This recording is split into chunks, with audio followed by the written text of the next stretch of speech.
আসসালামু আলাইকুম সকলকে। তো মানুষ সৃষ্টির সেরা জীব এবং প্রত্যেকটা জীবই তার বেঁচে থাকার জন্য কী করে অক্সিজেন গ্রহণ করে এবং কার্বন ডাইঅক্সাইড ত্যাগ করে। এই আপাত দৃষ্টিতে জিনিসটা অনেক সহজ মনে হলেও এটার ভিতরে কিন্তু অনেক কিছু জানার আছে। তো আমরা এই জানার সুবাদেই বা ইন্টারমিডিয়েটের বায়োলজির বা জুওলজির যে একটা চ্যাপ্টার রয়েছে সেটা হচ্ছে পঞ্চম অধ্যায়ে শ্বসন এবং শ্বাসক্রিয়া, এই চ্যাপ্টারটা একটু জানার চেষ্টা করব এবং আশা করি আপনাদের ভালো লাগবে এবং আপনারা একটু ধৈর্য সহকারে দেখলে এই চ্যাপ্টারটা সম্পর্কে আপনাদের সব ধরনের সমস্যা সমাধান হয়ে যাবে। তো ছোট থেকে শুরু করে এবং এই চ্যাপ্টারটা অনেক ছোট এবং সহজ এবং জানার কিছু বিষয় আছে, সেগুলো হয়তো বা আপনাদের আজকে একটু ক্লাসটা করলে হয়তো বা আপনারা বুঝতে পারবেন। তো আসেন শুরু করি। তো শ্বসন এবং শ্বাসক্রিয়া এই দুইটা শব্দ আছে, এই জায়গায় দুইটা শব্দ রয়েছে, একটা হচ্ছে শ্বসন, একটা হচ্ছে শ্বাসক্রিয়া।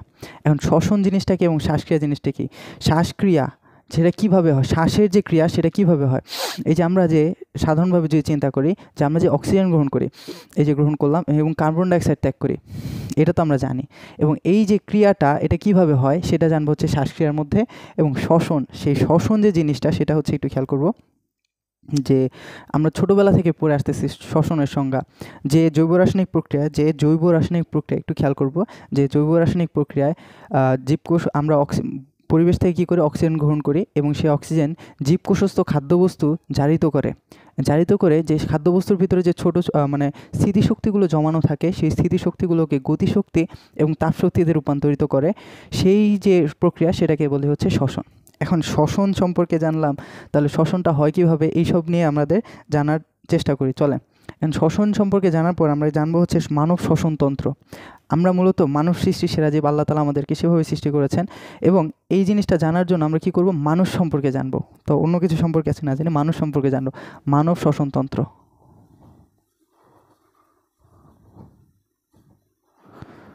মানব শ্বসনতন্ত্র।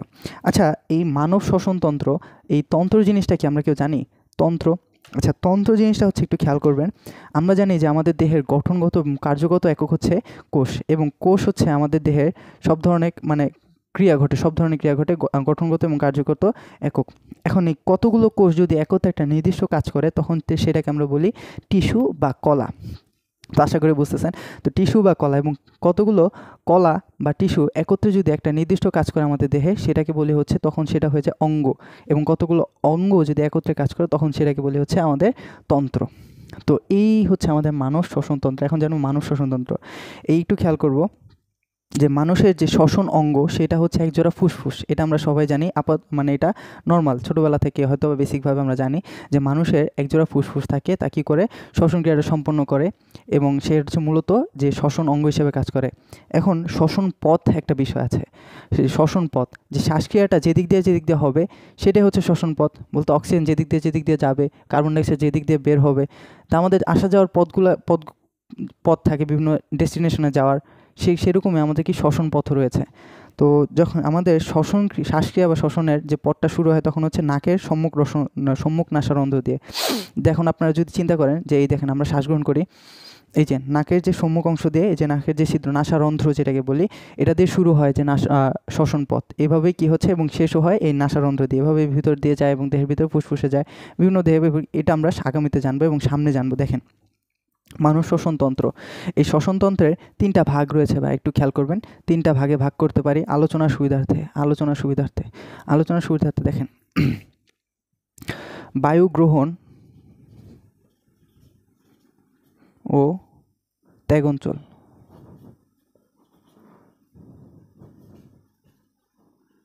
বায়ু গ্রহণ এবং ত্যাগ অঞ্চল। আরেকটা হচ্ছে দেখেন, এটা হচ্ছে বায়ু পরিবহন অঞ্চল।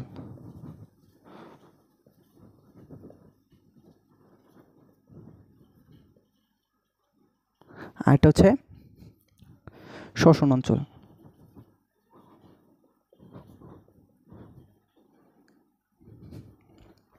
একটু খেয়াল করেন, তো এটা দেখলাম তিনটা ভাগে ভাগ করতে পারতেছি। এই তিনটা ভাগের মধ্যে প্রথম ভাগটা সম্পর্কে আমরা ফার্স্টে জানি, এই যে এটা সম্পর্কে আমরা একটু জানি। দেখেন এই যে ভাই, তো এটার মধ্যে কয়েকটা জিনিস আছে, কয়েকটা ছোট ছোট ছোট ছোট জিনিস আছে যেগুলো আমরা জানবো। এখন হচ্ছে যে বায়ু গ্রহণ এবং ত্যাগ অঞ্চল, বায়ুটা গৃহীত হয় কিভাবে, এই যে নাকের শুরু দিয়ে সম্মুখ নাসারন্ধ্র, এটা হচ্ছে বলছে নাসা বা নাক যেটাকে বলি, এবং এটা হচ্ছে নাকের যে সম্মুখ অংশ যে রন্ধ্রটা থাকে সেটা হচ্ছে সম্মুখ নাসারন্ধ্র। তো এটা হচ্ছে ফার্স্ট ধাপ, সেটা হচ্ছে কি সম্মুখ নাসারন্ধ্র।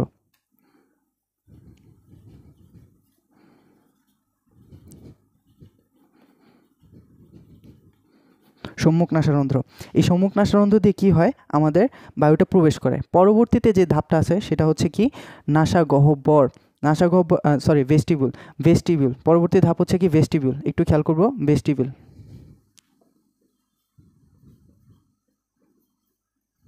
এই ভেস্টিবিউল জিনিসটা কি, ভেস্টিবিউল হচ্ছে দেখেন যে আমরা যখন নাকের যে সম্মুখ অংশ যে ছিদ্র থাকে তার পিছনে দেখবেন কিছু লোমযুক্ত অংশ আছে, সেই লোমযুক্ত অংশগুলোকে আমরা বলবো, এই অংশটুকু আমরা বলবো হচ্ছে ভেস্টিবিউল।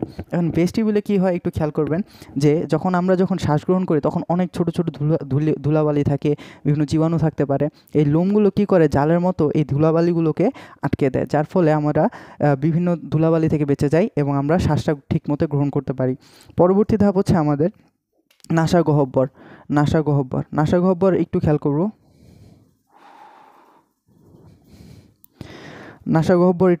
যে নাসাগহ্বরের ভিতরে একটু যে গহ্বর থাকে, নাকের ভিতরে যে গহ্বর থাকে সেই গহ্বরটাকে আমরা বলবো হচ্ছে নাসাগহ্বর, এবং নাসাগহ্বরে সিলিয়াযুক্ত মিউকাস ক্ষরণকারী কোষ থাকে, এলফেক্টরি কোষ থাকে, সিলিয়া বলতে বোঝাচ্ছে একটু খেয়াল করব, এই যে এটা একটু পরে দেখতেছি।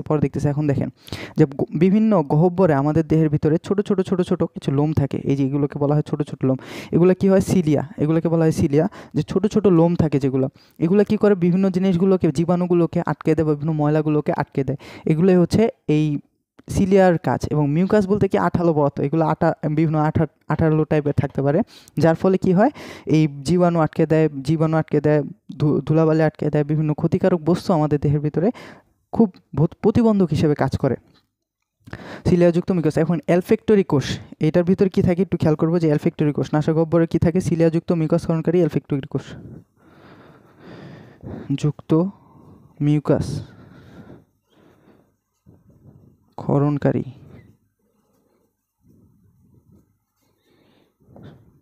এলফেক্টরি কোষ।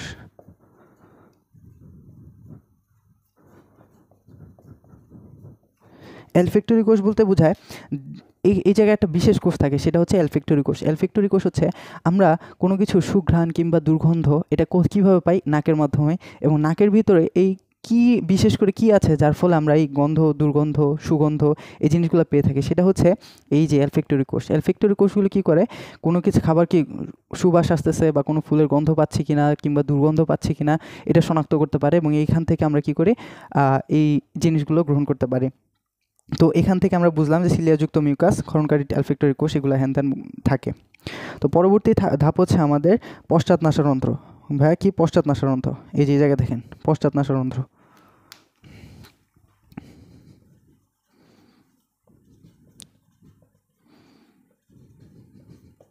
পশ্চাৎ নাসারন্ধ্র অবশ্যই বুঝতে পারছো পশ্চাৎ শব্দটা আছে, তো পশ্চাৎ মানে কি পিছনে, এবং নাসারন্ধ্র নাকের যে পিছনের যে গহ্বরটা থাকে বা রন্ধ্রটা থাকে সেটা হচ্ছে পশ্চাৎ নাসারন্ধ্র।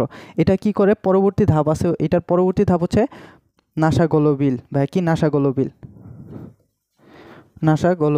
এখন পশ্চাৎ নাসারন্ধ্র কী করবে, পরবর্তীতে নাসাগোলবিলের সাথে আমাদেরকে সংযোগ করায় দিবে। সেটা কি করতেছে, পশ্চাৎ নাসারন্ধ্র ছিদ্রের মাধ্যমে কি করবে, নাসাগোলবিলের সাথে সংযুক্ত করায় দিবে। এখন এই নাসাগোলবিলে চলে আসেন ভাই, নাসাগোলবিল কি, গোলবিলের তিনটা অংশ থাকে মোটামুটি আমাদের দেহে, সেটা হচ্ছে একটা হচ্ছে নেসোফেরিংস নাসাগোলবিল, একটা হচ্ছে ওরোফেরিংস যেটা হচ্ছে মুখগোলবিল, আর একটা হচ্ছে এই নিচে বিভিন্ন ধরনের লেরিঙ্গোফেরিংস যেটা টাইপের একটা থাকে সেটা হচ্ছে গোলবিল অংশ। এখন নাসাগোলবিল কী করে, নাকের সাথে গলবিলের বিভিন্ন অংশকে যুক্ত করে, মানে নাকের সাথে শ্বসনতন্ত্রের বিভিন্ন অংশগুলোকে যুক্ত করে। এখন নাসাগোলবিল হচ্ছে কি নাকের সাথে, গলবিল বলতে কী হচ্ছে শ্বসনতন্ত্রের বিভিন্ন অংশকে যুক্ত করবে, তাহলে এটা হচ্ছে নাসাগোলবিল। তো নাসাগোলবিলের ভিতর পরবর্তী ধাপ হচ্ছে মুখগোলবিল হচ্ছে, এটা দেখে নেব। তারপর হচ্ছে একটু খেয়াল করবে পরবর্তী ধাপ,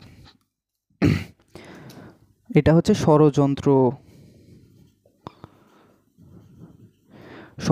আচ্ছা এটা কি সেই ষড়যন্ত্র, ষড়যন্ত্র মানে কি দুর্নীতি? এমন কিছু না কিন্তু ভাইয়া, এটা হচ্ছে ষড়যন্ত্র। স্বর বলতে কি আওয়াজ, এবং যন্ত্র, যন্ত্র বলতে যেখান থেকে আওয়াজটা উৎপন্ন হচ্ছে বা শব্দটা উৎপন্ন হচ্ছে। অ্যান্ড ষড়যন্ত্র আমাদের গলার ভিতরে থাকে, অর্থাৎ কি এই যে ষড়যন্ত্র, এই যে শ্বসনতন্ত্রের ভিতরেই থাকে ষড়যন্ত্রটা। অ্যান্ড ষড়যন্ত্রের ভিতরে কীভাবে, একটু খেয়াল করব, কিছু কিছু জিনিস আছে এই ষড়যন্ত্রের ভিতরে মুখ্য, মানে কি এমসিকিউ আসার মতো। সেটা হচ্ছে প্রথমত বলবো হচ্ছে, এটা হচ্ছে তরুণাস্থি থাকে, তরুণাস্থি ভাই, ষড়যন্ত্রের ভিতরে বিশেষ কিছু তরুণাস্থি থাকে। সেই তরুণাস্থির মধ্যে অন্যতম হচ্ছে, একটা হচ্ছে কি ক্রাইনয়েড, একটা হচ্ছে থাইরয়েড, আর একটা হচ্ছে কি অ্যারিটিনয়েড।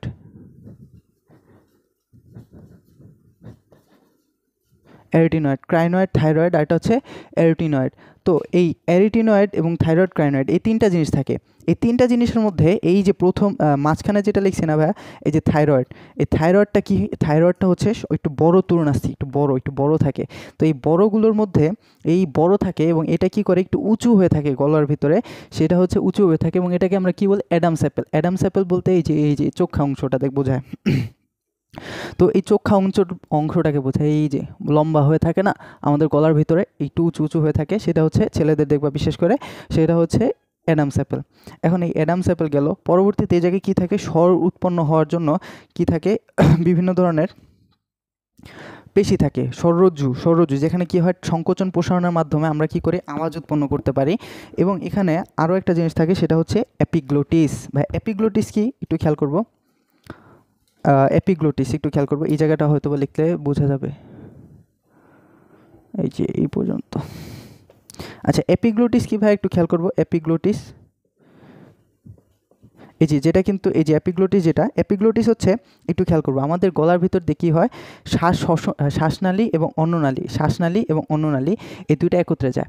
তো এই শ্বাসনালী এবং অন্ননালী কিন্তু আলাদা করার জন্য আমাদের একটা ঢাকনা থাকে, এটার কোনো না, আমরা একই সাথে কী করি, গলার ভিতর থেকে কী হয়, খাদ্য গ্রহণ করি, অন্নও গ্রহণ করি। তো এখান থেকে পরবর্তীতে কী হয়, শ্বাসনালী এবং অন্ননালীতে বিভক্ত হয় খাবারটা। এখন যখন আমরা শ্বাস গ্রহণ করি তখন এপিগ্লোটিসটা খোলা থাকে, এবং যখন শ্বাস ত্যাগ করি এপিগ্লোটিস খোলা থাকে, শ্বাসনালীটা খোলা থাকে। যখন খাদ্য গ্রহণ করতেছি তখন যাতে শ্বাসনালীর ভিতরে খাদ্য ঢুকে না যায়, সেই ক্ষেত্রে আমরা কী করি, এই এপিগ্লোটিসটা কী করে, ঢাকনা হিসেবে কাজ করে। তখন কী করে, এই এপিগ্লোটিসটা শ্বাসনালীকে ঢেকে দেয়, এবং কি হয়, খাদ্যনালীর ভিতরে খাবারটা পাস করে। এবং অনেক সময় আমরা কথা বলার সময় বা অনেক তাড়াতাড়ি খাওয়ার সময় দেখবা যে এপিগ্লোটিস ঠিকমতো কাজ করতে পারে না, বা কি হয়, ফুসফুস বা শ্বাসনালীর ভিতরে কি হয়, খাদ্য চলে যায়, তখন আমরা বিষম খাই, যেটাকে বলি না, অনেক সময় বলে যে কে নাকি আমার নাম স্মরণ করতেছে, এরকমভাবে তোমরা কুসংস্কার বা প্রচলিত কথা আছে অনেক। যাই হোক, তো পরবর্তীতে দেখব যে এই ষড়যন্ত্রের কাজগুলো কী কী দেখলাম। ষড়যন্ত্রের ভিতরে তরুণাস্থি থাকে, তরুণাস্থিগুলো কি, থাইরয়েড, ক্রাইনয়েড, আর একটা অ্যারিটিনয়েড। থাইরয়েড কিছু উঁচু হয়ে থাকে, যেটাকে বলে হচ্ছে অ্যাডামস অ্যাপেল। এবং এখানে কি হয়, বিভিন্ন পেশি থাকে, স্বররজ্জু থাকে, যার ফলে আওয়াজ হয়, সংকোচন প্রসারণ করে, এবং যার ফলে কি হয়, এটা আওয়াজের সৃষ্টি করে এবং বিভিন্ন ধরনের শব্দের সৃষ্টি করে। পরবর্তীতে যদি চিন্তা করেন, এপিগ্লোটিস খাদ্য ঢোকা বা বিভিন্ন ধরনের সহযোগিতা করে, এবং এই তো আমরা আশা করি বুঝতে পারছি। এই জায়গায় দেখেন, আমরা একটু বিশ্লেষণের মধ্যে যাই।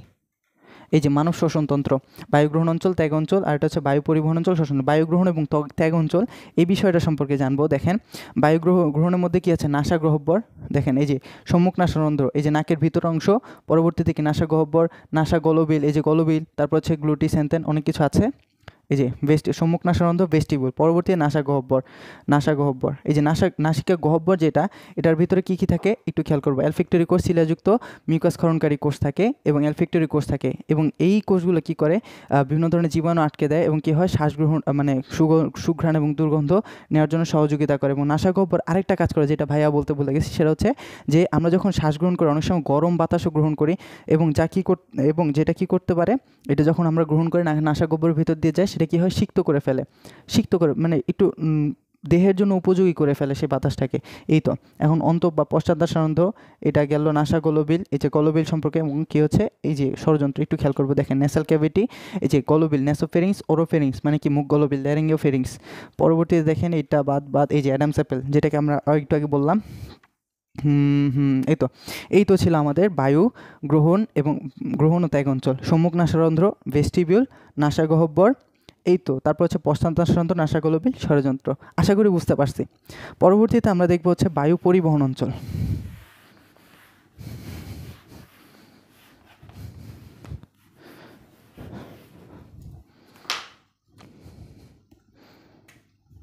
চলে আসেন ভাইয়ারা। এখন এটা দেখব বায়ু পরিবহন অঞ্চল।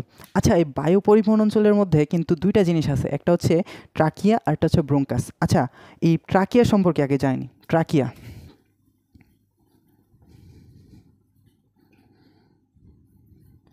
ট্রাকিয়া জিনিসটা কি ভাইয়া? ট্রাকিয়া হচ্ছে এটা আমাদের গলার ভিতরে কি থাকে দেখবেন, ট্রাকিয়া এবং গলার ভিতর থেকে যে ষড়যন্ত্রের পরবর্তী অংশ থেকে জানবো।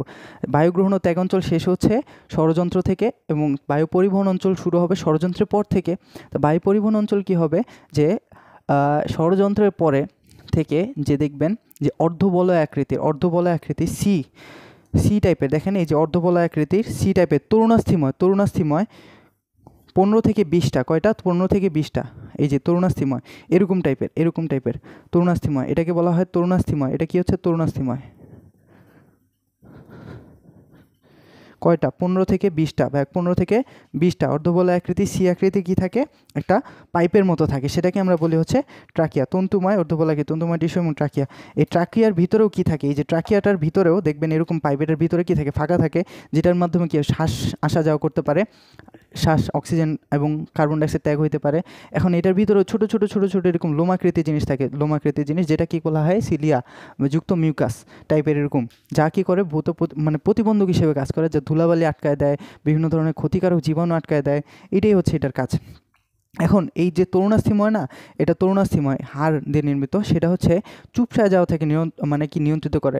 মানে ধরো যদি চুপসে চলে যায় তাহলে কি হবে, এটার ভিতর দিয়ে অক্সিজেন বা কার্বন ডাইঅক্সাইড কোনো কিছুই আদান প্রদান হইতে পারবে না। তো আশা করে বুঝতেছো।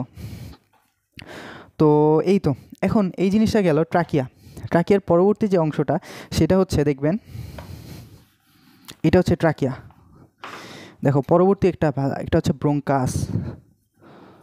আচ্ছা ভাইয়া, এই আস শব্দটা সম্পর্কে আপনার সবাই পরিচিত না? কোনো খারাপ কিছু হইলে, কোনো ভালো কিছু হইলে, যখন বন্ধু বা বান্ধবী যাই হোক না কেন, আপনারা বলেন যে আস বিগ আস, যাই হোক। এখন এই আস শব্দটা মূলত এই জায়গায় কি হচ্ছে, একবচন। আস হচ্ছে কি একবচন। এটা হচ্ছে ব্রোঙ্কাস, এটা হচ্ছে একবচন মানে একটা ব্রোঙ্কাস। যদি বলি বহুবচন কি হবে, তাহলে কি হবে ইক, মানে কি ব্রোঙ্কাই, এটা হবে কি বহুবচন। আশা করি বুঝতেছি। তো এই আপাতত আজ দিয়েই কাহিনী শুরু করি, একটা দিয়ে আলোচনা। এই যে ট্রাকিয়া ছিল না, এই যে ট্রাকিয়ার নিচ থেকে কি হবে, আরেকটা জিনিস বলতে ভুলে গেছি, সেটা হচ্ছে ট্রাকিয়া সেটা কি হচ্ছে পঞ্চম বক্ষদেশীয় কুশেরুকা পর্যন্ত। আচ্ছা, কুশেরুকা কি? মেরুদণ্ড সম্পর্কে আমরা জানি, হাড় চ্যাপ্টারে পড়ে আসছি যে মেরুদণ্ডের প্রত্যেকটা হাড়কে এক একটাকে বলবো আমরা হচ্ছে কোষেরুকা। এই যে আমাদের পিছনে থাকে এই যেগুলো, এই যে এই পর্যন্ত মেরুদণ্ড হাড় পর্যন্ত এই কোষেরুকাগুলোকে 5টা ভাগে ভাগ করা যায়, 5টা। তার মধ্যে একটা থাকে গ্রীবাদেশীয়, আরেকটা থাকে হচ্ছে বক্ষদেশীয়, এরকম কোটিদেশীয়, এরকম লাম্বার, অনেক কিছু থাকে। তার মধ্যে আমরা জানবো হচ্ছে বক্ষদেশীয় হচ্ছে বুক অঞ্চলে কোষেরুকাগুলো, গ্রীবাদেশীয় মানে কাঁধ অঞ্চলে কোষেরুকাগুলো। এর পঞ্চম বক্ষদেশীয় কোষেরুকা, একটু খেয়াল করবো, আশা করি সামনে আছে, দেখেন এই যে পঞ্চম বক্ষদেশীয়, এটা বক্ষদেশীয় কোষেরুকা থাকে 12টা, এটা এখন জানা লাগবে না, পরবর্তী জেনে যাবেন যে পঞ্চম বক্ষদেশীয় কোষেরুকা পর্যন্ত এই যে ট্রাকিয়াটা 15 থেকে 20টা এই অর্ধবলয় আকৃতি সি অংশ যেটা, সেটাকে মানে তরুণাস্থিময় যে পাইপটা থাকে সেটাকে আমরা বলি হচ্ছে ট্রাকিয়া।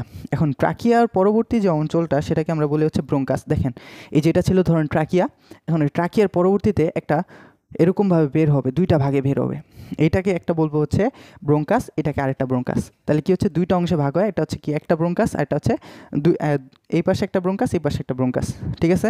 আশা করি বুঝতে পারছি। এখন এই ব্রোঙ্কাসটা কি করবে, ফুসফুসের ভিতরে প্রবেশ করবে, এই যে একটা ফুসফুস, এই যে আরেকটা ফুসফুস, বুঝতে পারছি?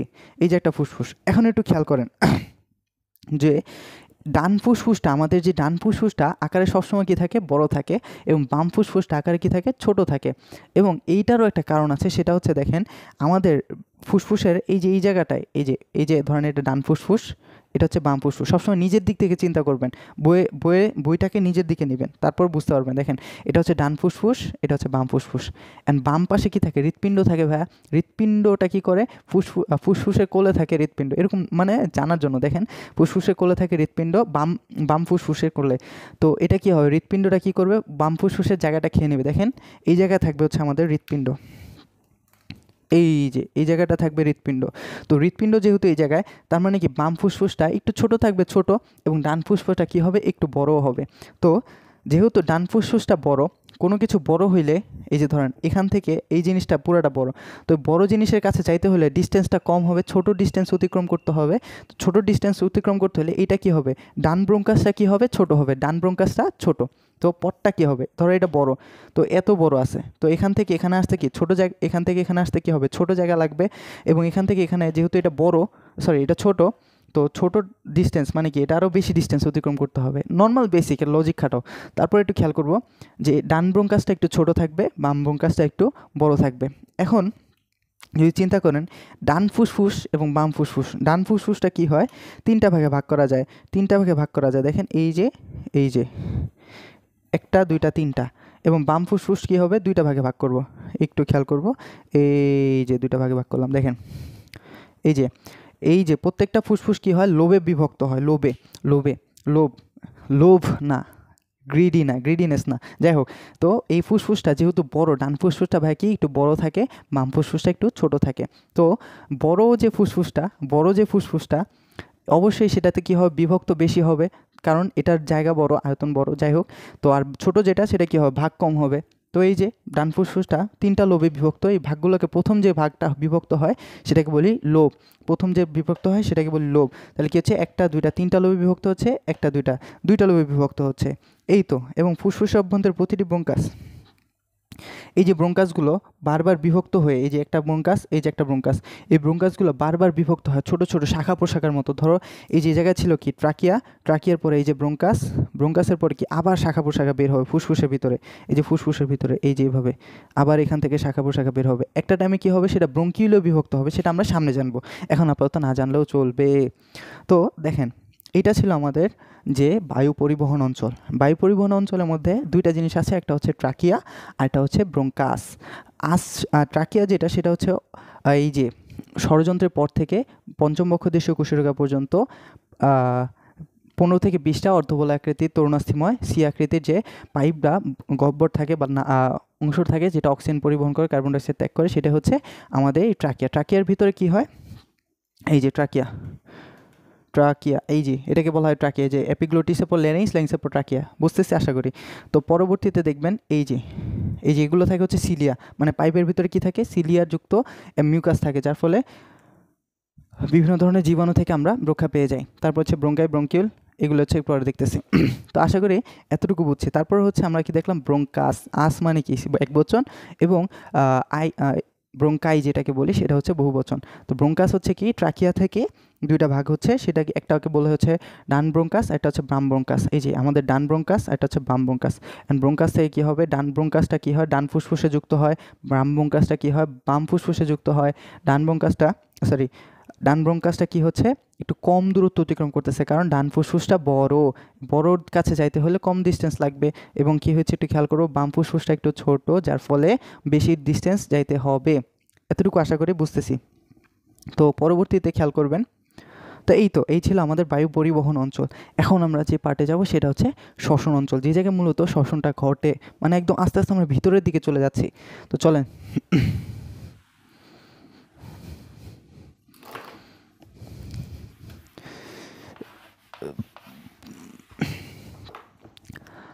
আচ্ছা চলেন আগাই।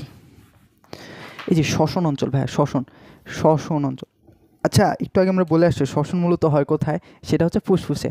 তো ফুসফুস হচ্ছে মূলত শ্বসন অঙ্গ। তো এই শ্বসন অঞ্চলটা কোনটা হবে, অবশ্যই সে ফুসফুসের ভিতরেই যে আমরা আটকায় যাব, মানে কি ফুসফুসের দিকেই যেতে হবে যে শ্বসন অঞ্চলটা।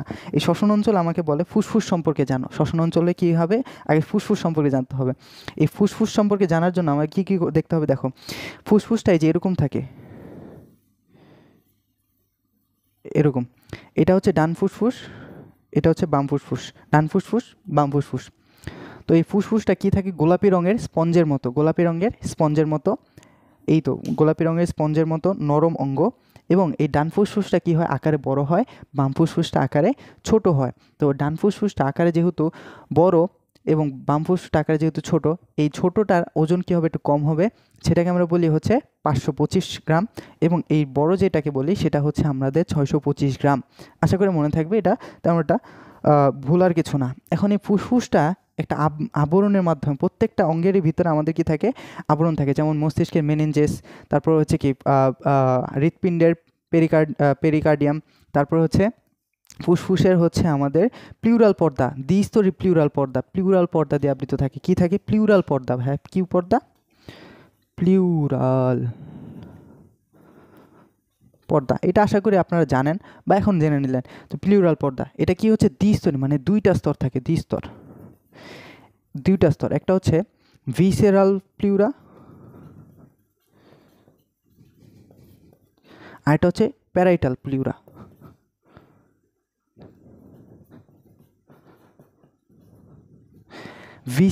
ভিসেরা শব্দের অর্থ হচ্ছে ভিতরের যে ভিতরের আবরণ, এবং প্যারাইটাল মানে কি? বাইরে। তাহলে ফুসফুসে বাইরের আবরণ, আবার কি ভিতরের যে বাইরের আবরণটাকে বলা হয় প্যারাইটাল প্লিউরা, ভিতরের আবরণটাকে বলবো হচ্ছে ভিসেরাল প্লিউরা। একটু খেয়াল করেন, সামনে চিত্র আছে আশা করি। এই যে দেখেন, এটাকে বলে হচ্ছে বাইরের যে আবরণটাকে, এটা হচ্ছে ভিসেরাল প্লিউরা, ভিতরটাকে বলবো হচ্ছে বাইরেরটাকে বলবো হচ্ছে প্যারাইটাল প্লিউরা, ভিতরটাকে বলবো হচ্ছে ভিসেরাল প্লিউরা। এবং এই প্লিউরাগুলোর মাঝখানে কি থাকে? একটা রস থাকে, গহ্বর থাকে। এটা হচ্ছে পেরিকার্ডিয়াল মানে প্লিউরাল গহ্বর। এই প্লিউরাল গহ্বরের ভিতরে কিছু রস থাকে, সেটাকে বলবো হচ্ছে প্লিউরাল রস। এই তো এতটুকু জানলেই আপাতত হচ্ছে।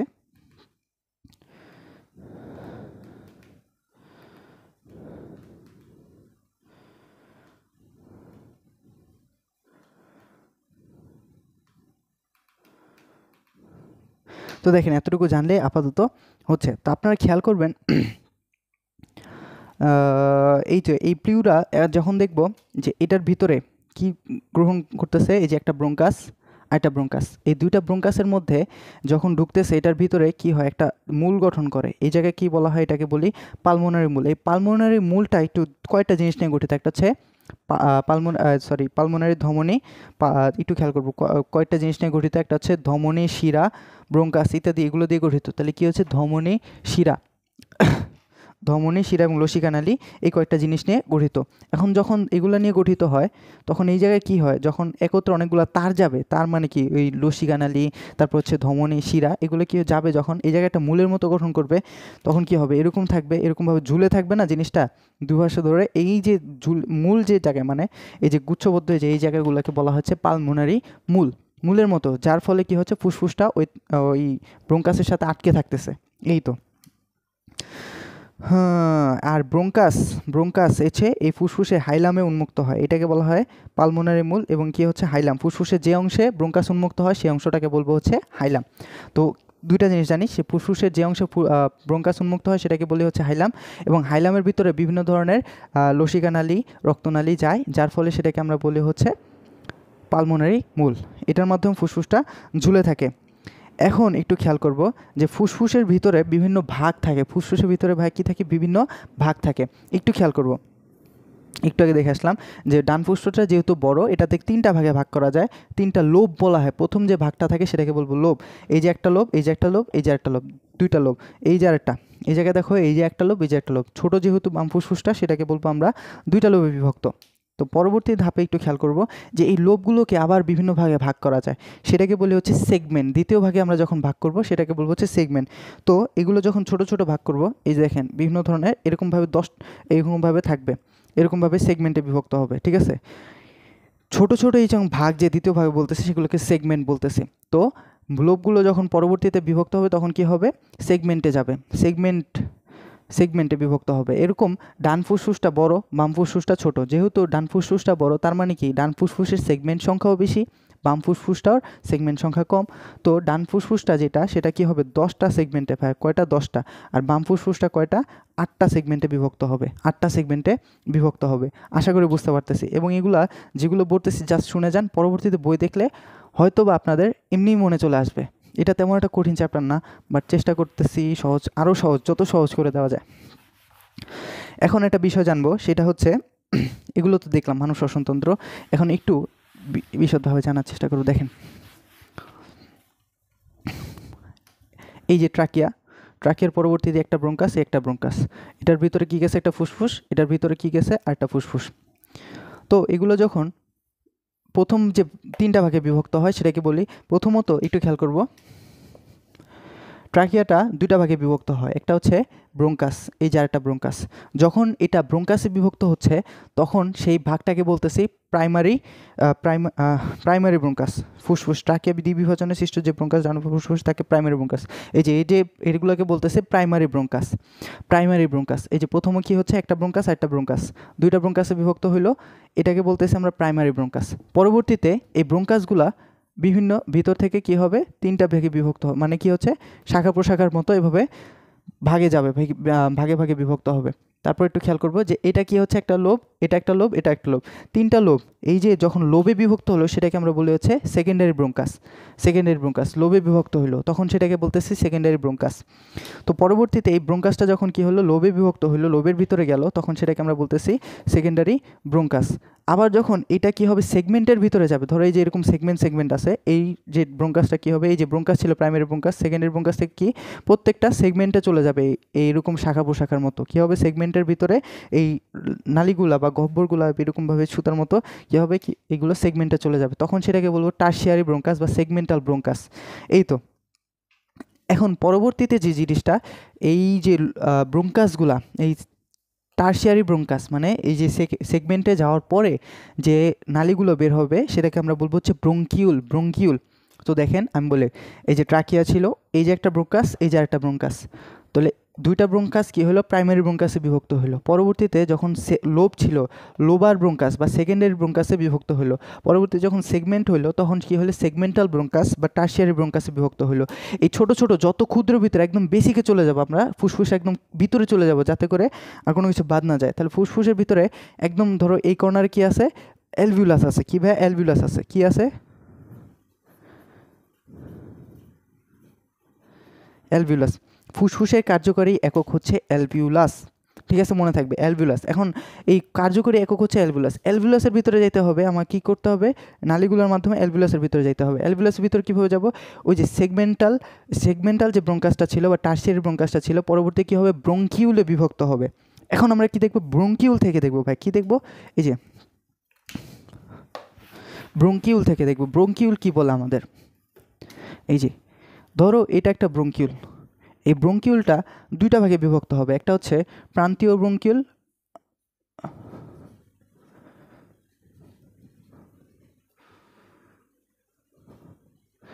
একটা গেল, আরেকটা হচ্ছে শ্বসন ব্রোঙ্কিউল।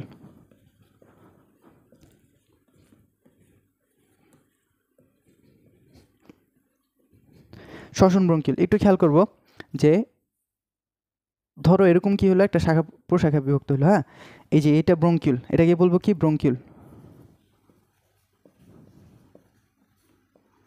এই ব্রোঙ্কিউলটা যখন একটা ভাগে বিভক্ত হইলো তখন এই যে প্রথম যে নালা মানে কাণ্ডটাকে বলবো, ডালটাকে বলবো, বা গাছের ক্ষেত্রে ডাল চিন্তা করতে পারি, তাই না, গাছের ক্ষেত্রে ডাল চিন্তা করতে পারি, তো এটাকে বলবো হচ্ছে প্রান্তীয় ব্রোঙ্কিউল।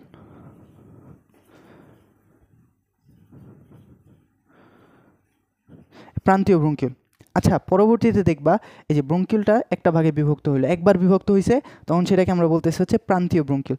পরবর্তীতে এই যে জিনিসটা পরবর্তীতে কি হবে, আবার দুইটা ভাগে বিভক্ত হবে, এই যে এরকমভাবে বিভক্ত হবে, তখন সেটাকে আমরা বলবো হচ্ছে শ্বসন ব্রোঙ্কিউল।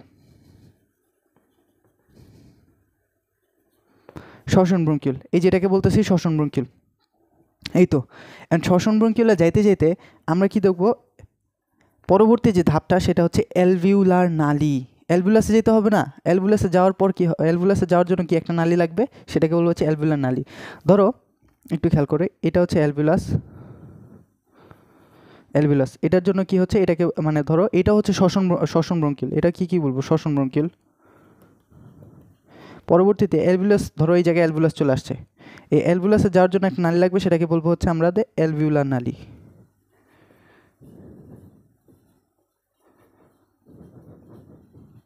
এই অ্যালভিউলার নালীর পরবর্তী যেটা সেটা হচ্ছে অ্যালভিউলাস, এই যে অ্যালভিউলাস চলে আসছে। এখন এই অ্যালভিউলাসের ভিতরে কিছু গহ্বর থাকবে, দেখো এটাকে বলবো হচ্ছে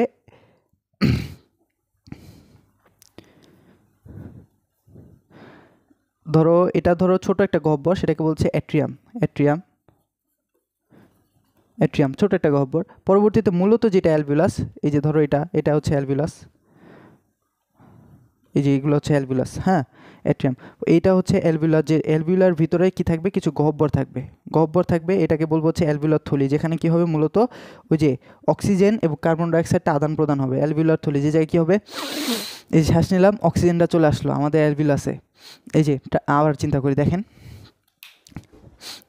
শ্বাস নিলাম, এই যে এটা হচ্ছে ধরো ষড়যন্ত্র মনোযন্ত্রের ভিতর দিয়ে কী হবে, ট্রাকিয়ার ভিতরে যাবে, ব্রঙ্কাসে যাবে, ফুসফুসের একদম কেন্দ্রে চলে যাবে, ফুসফুসে মানে ফুসফুসের একদম ক্ষুদ্র অংশ, সেটা কি বলবো হচ্ছে অ্যালভিউলাস। এই অ্যালভিউলাসের ভিতরে যখন যাবে, এই যে অ্যালভিউলাসে গেল একদম যে জায়গায়, ওখান থেকে কি হবে, আবার সে ত্যাগ করলাম, সেখানে কি হচ্ছে অক্সিজেন গেল ফার্স্টে, ওখান থেকে কি হচ্ছে রক্তের ভিতরে যাবে হচ্ছে আমাদের অক্সিজেন, আবার ওখানে কি হবে আদান প্রদান হবে, কার্বন ডাইঅক্সাইড এবং অক্সিজেন আদান প্রদান হবে ব্যাপনের মাধ্যমে, সেটা আমরা পরবর্তীতে পড়বো। এখন জেনে রাখো যে প্রথম যে গহ্বর সেটাকে হচ্ছে অ্যাট্রিয়াম, ছোটো হবে ছোটো গহ্বর, পরবর্তীতে কি বলবো, এই যে অ্যালভিউলাসগুলা, এটাকে বলবো হচ্ছে অ্যালভিউলাস। অ্যালভিউলাসের ভিতরে কি থাকবে, এগুলোর ভিতরে থাকবে অ্যালভিউলার থলি, অ্যালভিউলার থলি, এটাকে বলা হয়েছে অ্যালভিউলার থলি, থলি, এই যে অ্যালভিউলার থলি, অ্যালভিউলার থলি। আর এই অ্যালভিউলাস মূলত এই পুরাটাকে কী বলবো আমরা, অ্যালভিউলাস বা অ্যালভিউলাস প্লাস, এটাও হচ্ছে এটাও অ্যালভিউলাস। এই যে প্রথমে যে ছোটো একটা ইয়া থাকে, গহ্বর বা লাইনটা থাকে, সেটাকে বলছে অ্যাট্রিয়াম। এটাই তো। তো আমরা যদি একটা ফ্লো চার্টার হিসাবে চিন্তা করি, একটু খেয়াল করব পরবর্তীতে, এই জায়গায় আশা করি অনেক সুন্দরভাবে দেওয়া আছে। এই তো দেখেন, এটা হচ্ছে ট্রাকিয়া। ফার্স্ট একটু চিন্তা করব, ট্রাকিয়া ছিল, ট্রাকিয়া ছিল, এই যে ট্রাকিয়া, ট্রাকিয়ার পরে দুইটা ব্রঙ্কাইয়ে ভাগ হলো, এই যে একটা ব্রঙ্কাস, সরি 2 নম্বর কথা, এই যে একটা ব্রঙ্কাস আর একটা ব্রঙ্কাস ছিল, অ্যান্ড ব্রঙ্কাসটা কী হবে, দুইটা ভাগে ভাগ হবে, এই যে একটা, এই যে একটা, এই 3 নম্বর যেটাকে বলবো পরবর্তীতে ব্রঙ্কিলে বিভক্ত হবে। ব্রঙ্কাসটা কী হবে, বা ব্রঙ্কিলে বিভক্ত হবে, একটা থাকবে শ্বসন ব্রঙ্কিল আর একটা আছে প্রান্তীয় ব্রঙ্কিল, প্রান্তীয় ব্রঙ্কিল আগে আসবে, শ্বসন ব্রঙ্কিল পরে যাবে। তাহলে এই দেখো ব্রঙ্কিল, ব্রঙ্কিল এখানে ভালোভাবে বিশেষ করে বলা নাই। এবং অ্যালভিউলার নালী, পরবর্তীতে অ্যালভিউলাসের যে নালী থাকবে, অ্যালভিউলার নালী, এবং পরবর্তীতে অ্যালভিউলাসে যাব, অ্যালভিউলাসের মাঝখানে যে থলিটা থাকবে বা গহ্বর থাকবে, সেটাকে বলবো হচ্ছে অ্যালভিউলার থলি, অ্যালভিউলার থলি, এবং পুরাটাকে কি বলবো আমরা হচ্ছে অ্যালভিউলাস। আশা করি বুঝতে পারছো। এই যে এখন ব্রঙ্কিল থেকে দেখতেছি, ট্রাকিয়া, ব্রঙ্কাস, ব্রঙ্কাসটা কী হবে পরবর্তীতে বিভিন্ন, ফার্স্টে কী হবে, লোবে বিভক্ত হবে, সেগমেন্টে বিভক্ত হবে, পরবর্তীতে ব্রঙ্কিউলে চলে আসবে, এই যে ব্রঙ্কিল, ব্রঙ্কিল থেকে কী হচ্ছে প্রান্তীয় ব্রঙ্কিল, শ্বসন ব্রঙ্কিল, শ্বসন ব্রঙ্কিল অ্যালভিউলার নালী চলে আসবে অ্যাট্রিয়াম, পরবর্তী হচ্ছে অ্যালভিউলার থলি। এই যে জিনিসটা প্রত্যেকটা কী হচ্ছে, এরকম দেখো গাছ যেরকম আমরা আঁকি না, এই যে গাছ ধরো ছোটোবেলা আঁকা শিখছি না, এরকম যাবে, আবার এরকম হবে, এখানে গাছপাতা বা ডাল বের হবে, আবার এখান থেকে ডাল বের হবে। তো এই জিনিসটা পুরোটা উল্টা করে দাও, এই যে গাছটা ছিল এটাকে উল্টা করে দাও, তো এরকম কী হচ্ছে, একটা গাছের মতো হচ্ছে না, উল্টানো বৃক্ষের মতো। এই যে জিনিসটাকে কি বলা হয়, শ্বসন বৃক্ষ বলা হয়। ক্ষতে চলে আসে, শ্বসন বৃক্ষ বলতে কি বুঝো, এই যে বিভিন্নভাবে লোবে বিভক্ত হয়, সেগমেন্টে বিভক্ত হয়, ব্রঙ্কিলে বিভক্ত হয়, প্রান্তীয় ব্রঙ্কিউল, শ্বসন ব্রঙ্কিউলে বিভক্ত হয়, অ্যালভিউলাসে চলে যায় অ্যালভিউলার নালীর মাধ্যমে। তো এই জিনিসটা হচ্ছে শ্বসন বৃক্ষ। আশা করি ছোটোভাবে খতে লিখে দিতে পারবা। এই তো ছিল আমাদের এই তো ছিল আমাদের মানে শ্বসন অঞ্চল। এই শ্বসন অঞ্চল তো গেল, আশা করি বুঝতে পারছো। এই তো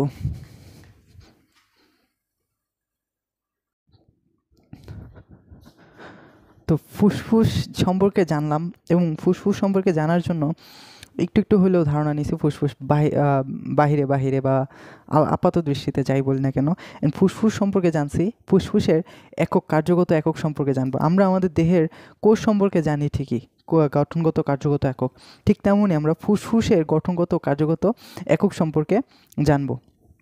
তো ফুসফুসের গঠনগত কার্যগত একক হচ্ছে আমাদের এই অ্যালভিউলাস সাহেব। কি সাহেব? অ্যালভিউলাস সাহেব, অ্যালভিউলাস।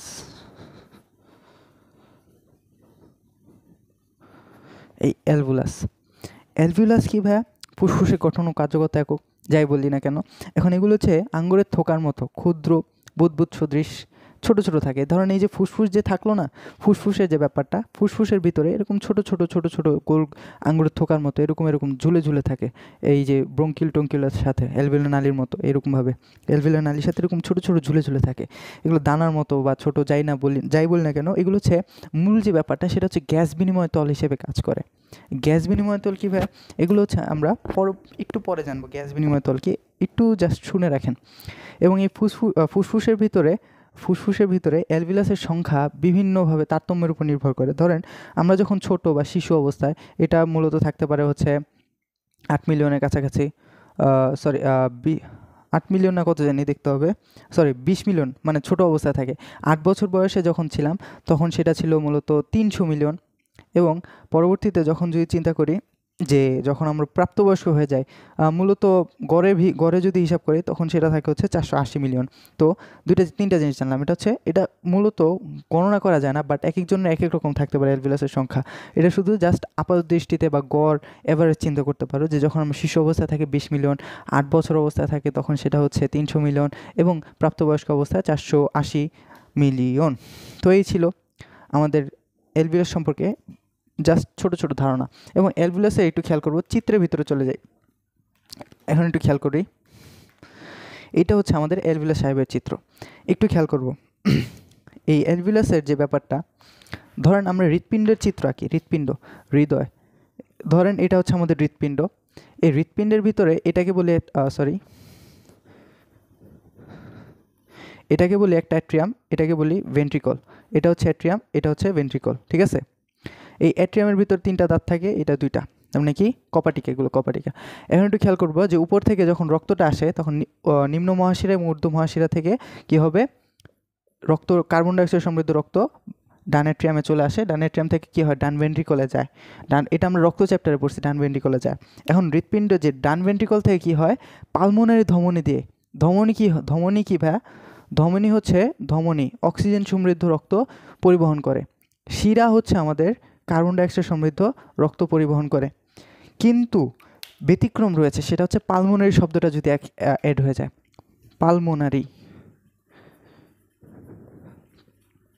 পালমোনারি ধমনী কি করে, কার্বন ডাইঅক্সাইড সমৃদ্ধ রক্ত পরিবহন করে, এবং পালমোনারি শিরা সেটা কি করে, অক্সিজেন সমৃদ্ধ রক্ত পরিবহন করে আমাদের দেহে। তো এই যে এখান থেকে কি হয়, পালমোনারি ধমনী কি হবে, এই যে পালমোনারি ধমনী কী হবে, ফুসফুসে যাবে। ফুসফুস থেকে পালমোনারি শিরার মাধ্যমে কি হবে, এই বাম অ্যাট্রিয়ামে চলে আসবে রক্তটা। বুঝতেছে আশা করি। এখন দেখব যে এই যে ফুসফুসের ভিতরে গেল না, এই জিনিসটা আমরা জুম করে দেখি, এই জিনিসটা ফুসফুসের ভিতরে, এই ফুসফুসের ভিতরে যে গেল, ফুসফুসের কোথায় গেল ভাই, কোথায়, সেটা গেল হচ্ছে আমাদের এলভিলাস সাহেবের ভিতরে। এই যে ধরেন এলভিলাসটা কীরকম থাকে আপনাকে দেখাই। এই যে এটা হচ্ছে এলভিলাস, এই যেগুলো হচ্ছে গোল গোল আঙ্গুরের থোকার মতো এলভিলাস, যেটা ব্যাপারটা। এই এলভিলাসের ভিতরে এই যে নীল অংশটা হচ্ছে, আর এটা লাল অংশ। নীল অংশটা হচ্ছে পালমোনারি ধমনী, কার্বন ডাইঅক্সাইড সমৃদ্ধ রক্তগুলোকে আমরা নীল হিসেবে চিন্তা করতে পারি, এবং লালগুলো যেগুলো অক্সিজেন সমৃদ্ধ রক্ত। আমরা কি বলছি, ডান ভেন্ট্রিকল মানে অলিন্দ নিলয়, ডান নিলয় থেকে কি হবে, কার্বন ডাইঅক্সাইড সমৃদ্ধ রক্ত পালমোনারি ধমনীর মাধ্যমে, পালমোনারি ধমনীর মাধ্যমে এই যে ছড়িয়ে ছিটে গেছে, কৈশিক জালিকার মতো কি করছে, সৃষ্টি করার পর কি হচ্ছে, পালমোনারি শিরা দিয়ে এই যে লাল রক্তের মাধ্যমে আবার দেহে চলে গেল, মানে কি লেফট অ্যাট্রিয়ামে, বাম অলিন্দে। বুঝতে পারতেছি আশা করি। তো এরকমভাবে পালমোনারি ধমনী দিয়ে এবং পালমোনারি শিরা দিয়ে এরকম জালকের মতো এই অ্যালভিউলাস সাহেবটা থাকে। এই অ্যালভিউলাস সাহেবটা যদি চিন্তা করো, এই যে এটা পরবর্তীতে এই যে অ্যালভিউলাস একদম যদি চিন্তা করে, অ্যালভিউলাসের চিত্রের ভিতরে দেখেন ভাই, এটা হচ্ছে অ্যালভিউলাসের চিত্র, গতে চলে আসে অ্যালভিউলাসের চিত্র। তো এই চিত্রটা আমাদের দেখে রাখতে হবে এবং বারবার প্র্যাকটিস করে ফেলতে হবে। এবং অ্যালভিউলাসের ভিতরে একটু খেয়াল করব যে চাপা স্কোয়ামাস এপিথেলিয়াল কোষ দিয়ে গঠিত। চাপা স্কোয়ামাস এপিথেলিয়াল কোষ, আমাদের আবরণী কোষগুলো 3টা ভাগে ভাগ করা যায়। আবরণী টিস্যু, এটা হচ্ছে স্কোয়ামাস আবরণী টিস্যু, একটা হচ্ছে কি কিউবয়েডাল, আর একটা হচ্ছে কলামনার। স্কোয়ামাস বলতে কি বোঝায়, মাছের আকৃতির মতো যে টিস্যুগুলো, আর কিউবয়েডাল হচ্ছে কিউব আকৃতির, আর একটা হচ্ছে কলামনার কলাম আকৃতির। এগুলো জাস্ট ছোটোবেলায় পড়ছি। এই যে দেখেন, এই যে স্কোয়ামাস এপিথেলিয়াল কোষ দিয়ে গঠিত, এই যে স্কোয়ামাস এপিথেলিয়াল কোষ দিয়ে গঠিত। পরবর্তীতে যে বিষয়টা দেখব সেটা হচ্ছে এই যে এগুলোর ভিতরে ইলাস্টিন তন্তু এবং কোলাজেন থাকে, যার ফলে এগুলো কি হয়, এই যে এরকম থাকলো, যখন অক্সিজেনটা আমাদের ফুসফুসে যায়, এই যে বিভিন্ন ট্রাকিয়া মাকিয়া, তারপর হচ্ছে ব্রঙ্কাস মধ্যে ফুসফুসে গেল, এই যে ফুসফুসের যখন গেছে কি হচ্ছে, এটা ফুলে গেছে। আবার কার্বন ডাইঅক্সাইড যখন আমরা ত্যাগ করবো, এই যে আবার চুপসে গেছে, আবার ফুসফুসে গেছে, আবার ত্যাগ করছি, আবার গেছে, এরকমভাবে ফুলে এবং কমে যায় এরকমভাবে। ইলাস্টিন তন্তু থাকলে কি হয়, সংকোচন এবং প্রসারণ হতে সহযোগিতা করে। এটাই হচ্ছে ইলাস্টিন তন্তু এবং কোলাজেন তন্তুর কাজ। এবং আমরা কি জানি, আমাদের রক্তের মধ্যে যদি রক্তকণিকার ভিতরে দেখি, লোহিত কণিকা, শ্বেতকণিকা এবং অনুচক্রিকা। এই শ্বেতকণিকাটা কি করে, মানে কি করে, জীবাণু রোগ প্রতিরোধ ক্ষমতা বাড়ায় বা রোগ প্রতিরোধ করে। এটার ভিতরে কি থাকে, লোহিত কণিকা থাকে, যা কি করে, ক্ষতিকারক বিভিন্ন জীবাণু কি করে আমাদের দমন করতে সহযোগিতা করে। ফ্যাগোসাইটিক অ্যালভিউলার ম্যাক্রোফেজ, ফ্যাগোসাইট ঘটায়, ফ্যাগোসাইটিক অ্যালভিউলার ম্যাক্রোফেজ থাকে কিসে, অ্যালভিউলাসে কি থাকে, ফ্যাগোসাইটিক অ্যালভিউলার ম্যাক্রোফেজ।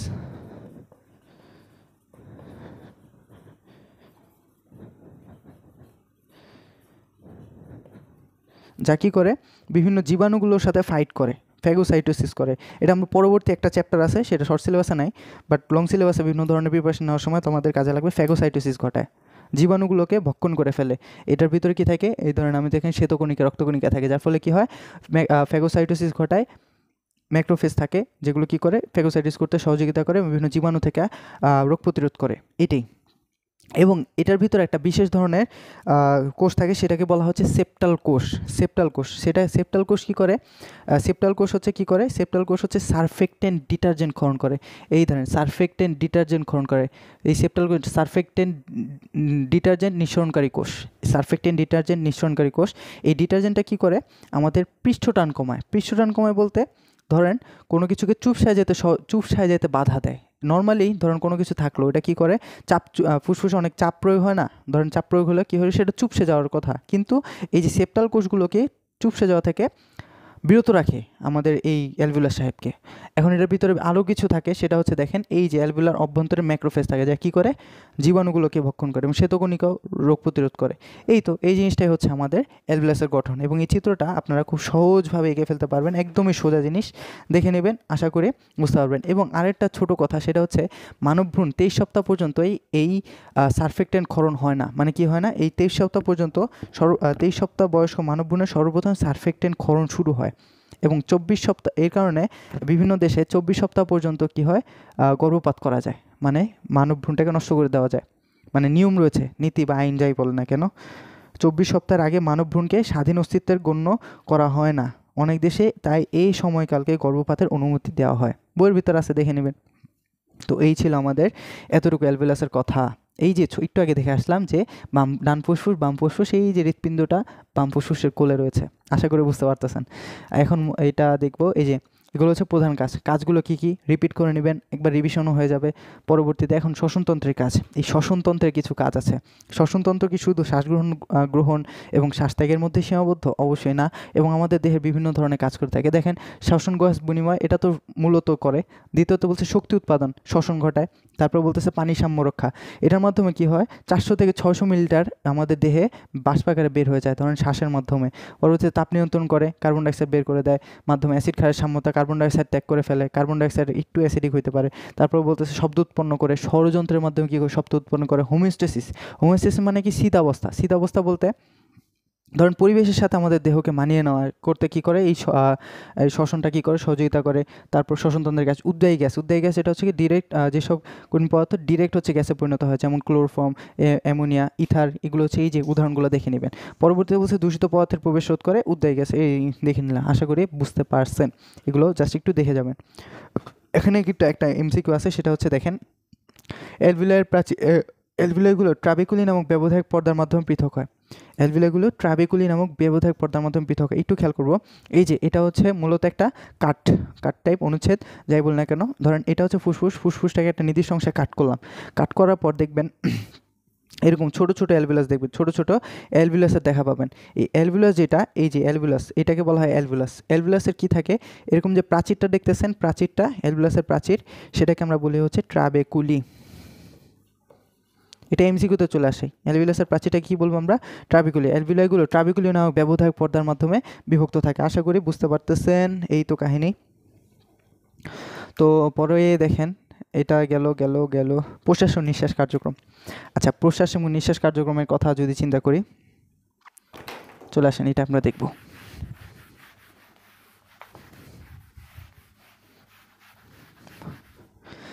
এই শ্বসন যে ব্যাপারটা, শ্বসন মূলত দুই প্রকার, একটা হচ্ছে বহিঃশ্বসন, একটা হচ্ছে অন্তঃশ্বসন। বহিঃশ্বসনের যে ব্যাপারটা, শ্বসন মূলত কয় প্রকার, শ্বসন মূলত দুই প্রকার। একটা হচ্ছে বহিঃশ্বসন, মানে বাহিরের দিক থেকে যে শ্বসনটা হয়, আরটা হচ্ছে অন্তঃশ্বসন, যেটা ভিতর মানে আমাদের দেহের ভিতরে হয়ে থাকে, মানে মূলত ভিতরেই আর কি, একদম ভিতরে আর কি। এই বহিঃশ্বসন বলতে কি বোঝায়, আমরা এটা হচ্ছে স্বাভাবিক প্রক্রিয়া, মানে কি বাহির থেকে যেটা অক্সিজেন ফুসফুসে গেল, ফুসফুস থেকে অক্সিজেন, কার্বন ডাইঅক্সাইড আমাদের দেহ থেকে বের হলো, এটা হচ্ছে বহিঃশ্বসন। এটাতে কোনো শক্তি উৎপন্ন হয় না, এটাতে কোনো এনজাইমের প্রয়োজন পড়ে না, এটাই হচ্ছে আমাদের বহিঃশ্বসন। এই বহিঃশ্বসনটাই মূলত কি হচ্ছে, প্রশ্বাস এবং নিঃশ্বাস কার্যক্রম। প্রশ্বাস ও নিঃশ্বাস কার্যক্রম। নিঃশ্বাস কার্যক্রম, প্রশ্বাস এবং নিঃশ্বাস কার্যক্রম। প্রশ্বাস বলতে কি বোঝায়? অক্সিজেন নিলাম, ফুসফুসে গেল, প্রশ্বাস। আবার ধরেন ফুসফুস থেকে কী হচ্ছে, কার্বন ডাইঅক্সাইডটা বের করে দিলাম, সেটা হচ্ছে নিঃশ্বাস। অনেকে বলে না, আচ্ছা এই জিনিসটাতে অনেকে কনফিউজ থাকে, সেটা হচ্ছে প্রশ্বাস কোনটা নিঃশ্বাস কোনটা। প্রশ্বাস যে ব্যাপারটা সেটা হচ্ছে প্রো শব্দটা থেকে মনে রাখার জন্য। মানে অনেক ক্ষেত্রে কি প্রো শব্দটা মানে কি পূর্বে হয় না, তো প্রশ্বাস হবে কোনটা, আগে কি করব, অক্সিজেন গ্রহণ করব, প্রশ্বাস। এখন কি নিঃশ্বাস বলতে কি অনেক সময় মাইকে শুনেন না, এই মানুষ এর উনার পিতা উনার মাতা বা উনি ব্যক্তি কি হচ্ছে শেষ নিঃশ্বাস ত্যাগ করেছেন, তাহলে শেষ নিঃশ্বাস, শেষ ঠুস নাই। আচ্ছা যাই হোক, এখন দেখেন যে মানে প্রশ্বাস ও নিঃশ্বাস কার্যক্রম। প্রশ্বাস ও নিঃশ্বাস কার্যক্রম। আচ্ছা, এই প্রশ্বাস নিঃশ্বাস কার্যক্রমের মধ্যে প্রথম যেটা সেটা হচ্ছে প্রশ্বাস। তো প্রশ্বাসের ব্যাপারে আমরা যদি চিন্তা করি একটু খেয়াল করব, এবং নিঃশ্বাসের ব্যাপারে যদি পরে চিন্তা করি, দেখেন এই যার প্রশ্বাসের ক্ষেত্রে আমাদের দুইটা জিনিস লাগবে। একটা হচ্ছে দুইটা পেশির কথা জানবো, এই প্রশ্বাস এবং নিঃশ্বাস দুইটার ক্ষেত্রে কাজে লাগবে। সেটা হচ্ছে কি দুইটা পেশি। একটা হচ্ছে ডায়াফ্রাম, একটা হচ্ছে ইন্টারকোস্টাল।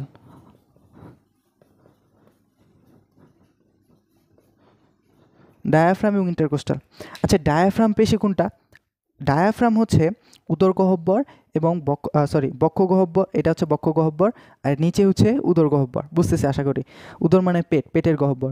বক্ষ গহ্বর এবং উদর গহ্বরের মাঝখানে একটা পেশি থাকে, ঢাকনার মতো বা পর্দা থাকে, ব্যবধায়ক পর্দা, সেটাকে আমরা বলি হচ্ছে ডায়াফ্রাম, বা যেটাকে বলে মধ্যচ্ছদা। যেটা তোমরা কুরবানির সময় দেখে থাকবে, খাসি বা কোনো কিছু কুরবানি করার সময় আমরা এই জিনিসটা ইন্টারেস্টিং লাগে, এই জিনিসটা তোমরা খেয়াল করলে বুঝতে পারবা। এই মধ্যচ্ছদার মধ্যে দিয়ে কি যায়, অন্ননালী যায়, ধমনী যায়, শিরা যায়, এই যে মাঝখান দিয়ে পাইপগুলো যায়। তো পরবর্তীতে যদি খেয়াল করে মধ্যচ্ছদা বুঝছি। অ্যান্ড ইন্টারকোস্টাল পেশি কোনটা? আমাদের যে রিবসগুলো থাকে, রিবস মানে কি পরশুকা, বুকের হাড়, হৃৎপিণ্ড এবং ফুসফুসকে যে আগলে রাখে, কঙ্কালতন্ত্র তোমরা পড়ে থাকবে, এই যে এরকমভাবে থাকে এবং মাঝখানে এরকমভাবে এটার সাথে যুক্ত হয়ে যায়, এই যে এগুলোকে বলা হয় রিবস। রিবসের মাঝখানে এই যে ধরেন এই যে একটা রিবস, এটা একটা রিবস, এই যে একটা রিবস, রিবসের মাঝখানে এরকম পেশি থাকে, কি থাকে, এরকম পেশি থাকে। এই পেশিগুলোকে বলা হচ্ছে ইন্টারকোস্টাল পেশি। তো এই দুটা জিনিস একটু খেয়াল করবেন, ইন্টারকোস্টাল পেশি এবং এই যে এটাকে বলা হচ্ছে ইন্টারকোস্টাল পেশি, এই যে ইন্টারকোস্টাল পেশি গেছে। তো এখন একটু খেয়াল করেন যে ইন্টারকোস্টাল পেশি গেল। এখন প্রশ্বাস ক্রিয়াটা একটু খেয়াল করে, প্রশ্বাস ক্রিয়া কী ভাইয়া একটু খেয়াল করব। যখন আমরা প্রশ্বাস গ্রহণ করব, একটু খেয়াল করব, প্রশ্বাস ক্রিয়ার সময় এই যে পেশি দুইটা আছে না, ইন্টারকোস্টাল এবং মধ্যচ্ছদা, পেশি দুইটা কি পেশিগুলো সংকোচন হবে। কি হবে? সংকোচন। যখন শ্বাস প্রশ্বাস গ্রহণ করব কি করব আমরা, পেশি দুইটার কি হবে? সংকোচন হবে। পেশিগুলো কি ইন্টারকোস্টাল, আর একটা হচ্ছে মধ্যচ্ছদা। আশা করি বুঝতে পারতেছেন যে ইন্টারকোস্টাল পেশি এবং মধ্যচ্ছদা পেশি, এই দুইটা কি হবে? সংকোচন হবে। সংকোচন হলে দেখবেন, ধরেন এটা ছিল হ্যাঁ, যখন কি হলো রিবসের ভিতরে কি হবে? সংকোচন হবে। সংকোচন বলতে কি, এই যে ইন্টারকোস্টাল পেশি এবং মধ্যচ্ছদা কি হবে? এই যে সংকোচন হলো, এই যে সংকোচন, রিবসগুলো কি হলো? বড় হয়ে গেল। এই যে এটা কি হলো? সংকোচন হয়ে গেল। এটা এরকম ছিল, এরকম হয়ে গেল, এবং রিবসগুলো কি হলো? সংকুচিত হয়ে গেল। যার ফলে কি হবে যে এই ফুসফুসের ভিতরে কি হবে? আয়তনটা বেড়ে যাবে। আয়তনটা বেড়ে গেলে একটু খেয়াল করবো, ছোটোবেলায় একটা প্রক্রিয়া পড়েছি আমরা, সেটা হচ্ছে ব্যাপন। এটা আমাদের পিছনে এখন পর্যন্ত ছাড়তেছে না। অনেক প্রক্রিয়ার ক্ষেত্রে এটা কি করবে? সহযোগিতা করবে এই ব্যাপনটা। এই ব্যাপনের ভিতরে আপনারা খেয়াল করবেন যে অধিক ঘনত্বের স্থান থেকে কম ঘনত্বের স্থানে বাতাসটা ঢুকে। তো একটু খেয়াল করবো, যখন আমাদের ইন্টারকোস্টাল পেশি এবং বক্ষ গহ্বরের যে উদরগহ্বর এবং বক্ষ গহ্বরের মাঝখানে যে পেশি যেটা থাকে সেটাকে মধ্যচ্ছদা বলে। এই মধ্যচ্ছদাটা কী হবে? সংকুচিত হবে। তখন কি হবে? বক্ষ গহ্বরের আয়তন বেড়ে যাবে। আয়তন বেড়ে গেলে আমাদের ফুসফুসের ভিতরে কি চাপটা কম থাকবে এবং বাহিরে কি থাকবে? পরিবেশের চাপটা বেশি থাকবে তুলনামূলক। এখন যখন বেশি থাকবে বাহিরে, ভিতরে থাকবে কি কম, চাপটা কম, তখন কি করব? বাহির থেকে ভিতরে বাতাস ঢুকবে। এই যে ঢুকে গেল, তাহলে কি হলো? এটা কি হলো? প্রশ্বাস ক্রিয়া সম্পন্ন হলো। এই তো আমাদের কথা। এই যে দেখেন, এটা ছিল এই জায়গায়, এটাকে বলা হয় ডায়াফ্রাম পেশি। এটা যখন সংকুচিত হবে নিচে নেমে যাবে। আবার যখন এই যে ইন্টারকোস্টাল পেশিগুলো সংকুচিত হলে এটার ভিতরে আয়তনটা বেড়ে যাবে। ইন্টারকোস্টাল পেশি সংকোচন, বক্ষপিঞ্জর প্রসারিত হয়ে যাবে। যখনই এটা প্রসারিত হবে তখন কী হবে, আয়তন বেড়ে যাবে। আয়তন বেড়ে যাওয়ার বক্ষগহ্বর প্রসারিত হলে কি হবে, আয়তন ভিতরে কমে যাবে এবং পরিবেশের যে আয়তনটা আছে সেটা বেশি হয়ে যাবে। বেশি থেকে কমের দিকে ব্যাপন প্রক্রিয়া ঘটবে, যার ফলে প্রশ্বাস ক্রিয়াটা সম্পন্ন হবে। এখন আরেকটা জিনিস, সেটা হচ্ছে প্রশ্বাস ক্রিয়ার সাথে সাথে কী হয়, নিঃশ্বাস ক্রিয়া হয়। এটা একটা কি যে এটা অচেতন মনেই হয়ে যাবে। দেখেন যখন নিঃশ্বাস ক্রিয়া কী হবে যে এটা যে সংকুচিত ছিল কী হবে, সেটা প্রসারিত হবে। যে দুইটা পেশি ছিল, মধ্যচ্ছদা বা ইন্টারকোস্টাল পেশি ও ডায়াফ্রাম পেশি, এই দুইটা কী হবে, প্রসারিত হওয়ার পর কী হবে, এই যে প্রসারিত হইলে কী হবে, আয়তনটা কী হবে, ভিতরে কমে যাবে। এই দেখেন ধনুকের মতো, এটা ছিল সংকুচিত অবস্থায় ডায়াফ্রাম, উপরে হচ্ছে রিবসগুলা। যখন এটা প্রসারিত হবে কী হবে, আগের অবস্থায় চলে যাবে। এটা কী হবে, ধনুকের মতো বেঁকে গেছে আগের অবস্থায়। এবং কী হচ্ছে, ইন্টারকোস্টাল পেশিগুলো এই যে ইন্টারকোস্টাল পেশিগুলো প্রসারিত হইলো এবং রিবসগুলা কী হইলো, আয়তনটাকে কমায় দিল, বা কী হচ্ছে, ফুসফুসের আয়তন কমে গেছে। তাহলে কি হবে, ভিতরে যখন আয়তন কম তাহলে কি হবে, বায়ুচাপ বেশি হবে। বেশি থেকে কমের দিকে পরিবেশের দিকে যাবে, পরিবেশে বায়ুচাপ ভিতর থেকে তুলনামূলকভাবে কম, তাহলে বেশি থেকে কমের দিকে যাবে। এটা কি ব্যাপন প্রক্রিয়া। তো এটা কি হচ্ছে, এইভাবে নিঃশ্বাস ক্রিয়াটা সম্পন্ন হবে।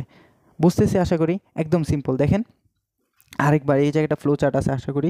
এই দেখেন, ডায়াফ্রাম পেশিকে নিয়ন্ত্রণ করেছে ফ্রেনিক নার্ভ, আর ইন্টারকোস্টাল পেশিকে নিয়ন্ত্রণ করে ইন্টারকোস্টাল নার্ভ। এখন এটার মাধ্যমে কী হবে, ডায়াফ্রাম পেশিতে স্বাভাবিক অবস্থায় নিঃশ্বাস ক্রিয়া পদ্ধতি, যাই হোক মোটামুটি এই জিনিসটা বুঝতেছেন তো, একটু খেয়াল করেন যে যখন প্রশ্বাস ক্রিয়া হবে তখন কী হবে, ডায়াফ্রাম পেশি এবং ইন্টারকোস্টাল পেশি সেটা কী হবে, সংকুচিত হয়ে যাবে। যখন এটা সংকুচিত হবে, বক্ষগহ্বরে আয়তনটা, এই যে এটা সংকুচিত হইলো, ডায়াফ্রাম পেশি সোজা হয়ে গেল। আবার ইন্টারকোস্টাল পেশি কী হলো, সংকুচিত হইলে বক্ষগহ্বরের আয়তনটা বেড়ে যাবে। বেড়ে যাওয়ার ফলে ভিতরে বায়ুচাপ কমে যাবে, বাহিরে পরিবেশের বায়ুচাপ বেড়ে যাবে, যার ফলে বেশি থেকে কমের দিকে বাতাসটা চলে আসবে এবং আমাদের প্রশ্বাস ক্রিয়াটা সম্পন্ন হবে। পরবর্তীতে যদি চিন্তা করেন, নিঃশ্বাস ক্রিয়া, এটা কী হবে, প্রশ্বাসের সাথে সাথে শুরু হবে। এটা একটা সাধারণ প্রক্রিয়া, মানে এটা এমনিতে হয়ে যাবে আর কি। প্রশ্বাস হয়েছে মানে কি নিঃশ্বাস হয়ে যাবে সাথে সাথেই। এখন নিঃশ্বাস সেটা হচ্ছে সংকুচিত যেগুলো ছিল প্রসারিত হয়ে যাবে। এই ডায়াফ্রাম পেশিটা কী হবে, ধনুকের মতো বেঁকে যাবে, আগের অবস্থায় চলে যাবে এবং ইন্টারকোস্টাল পেশিগুলো কী হবে, প্রসারিত হবে, যার ফলে আয়তন কমে যাবে ভিতরে, কম থেকে বেশির দিকে। পরিবেশে কী হবে, তখন তুলনামূলকভাবে বেশি আয়তনটা যখন কমে গেল, বাতাস কি, বায়ুচাপ বেড়ে গেছে। যখন বেড়ে গেছে তখন কী হবে, পরিবেশে বায়ুচাপ তুলনামূলকভাবে কম, তাহলে বেশি থেকে কমের দিকে বের করে দিছি বাতাস। এইটাই হচ্ছে প্রশ্বাস ক্রিয়া। এখন প্রশ্বাস ক্রিয়া যখন শিশুদের যদি চিন্তা করে, শিশুদের মিনিটে 40 বার এবং সাধারণ মানুষ কী হয়, মিনিটে 14 থেকে 18 বার এই ক্রিয়াটা সম্পন্ন করে থাকে। এই তো ছিল আমাদের প্রশ্বাস এবং নিঃশ্বাস ক্রিয়া। গুড। এখন এখানে 3টা টার্ম আছে, সেটা হচ্ছে, একটা হচ্ছে টাইডাল ভলিউম, একটা হচ্ছে রেসিডুয়াল ভলিউম, আর একটা হচ্ছে ভাইটাল ক্যাপাসিটি। টাইডাল ভলিউম হচ্ছে একবারে আমি কতটুকু বাতাস আমার ফুসফুসে নিতে পারতেছি। দেখেন প্রতিবার নিঃশ্বাস ও প্রশ্বাসের সময় যে পরিমাণ বায়ু ফুসফুসে ঢুকে কিংবা ফুসফুস থেকে বের হয়ে যায়, একবারে যতটুকু ঢুকাইছি যতটুকু বের করছি, এটা হচ্ছে আমাদের টাইডাল ভলিউম। মূলত এটা কত 500 ml থাকে। তারপর হচ্ছে মূলত থাকে, যাই হোক, রেসিডুয়াল ভলিউম।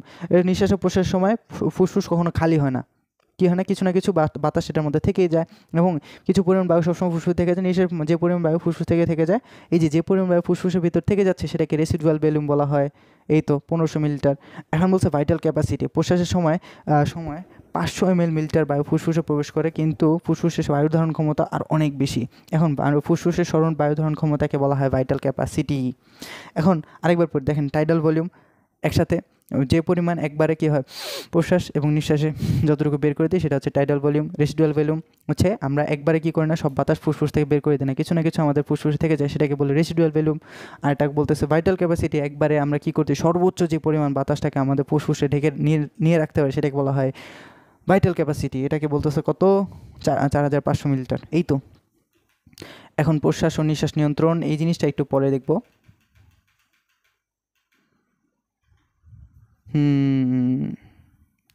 তো চলে আসেন, এই জিনিস এখন আমরা দেখব হচ্ছে গ্যাসীয় অক্সিজেন এবং কার্বন ডাইঅক্সাইড পরিবহন।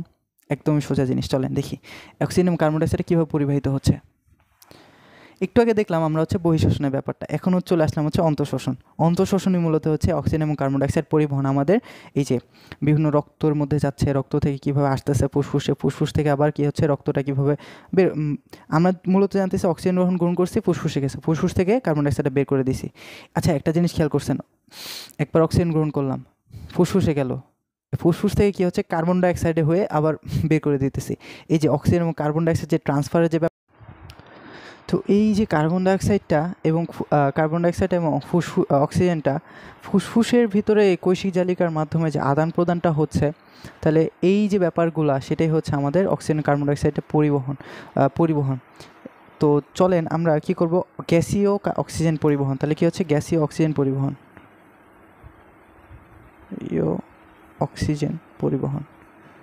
অক্সিজেন ও কার্বন ডাইঅক্সাইড পরিবহন। ফার্স্টে কি জানবো, অক্সিজেন পরিবহন।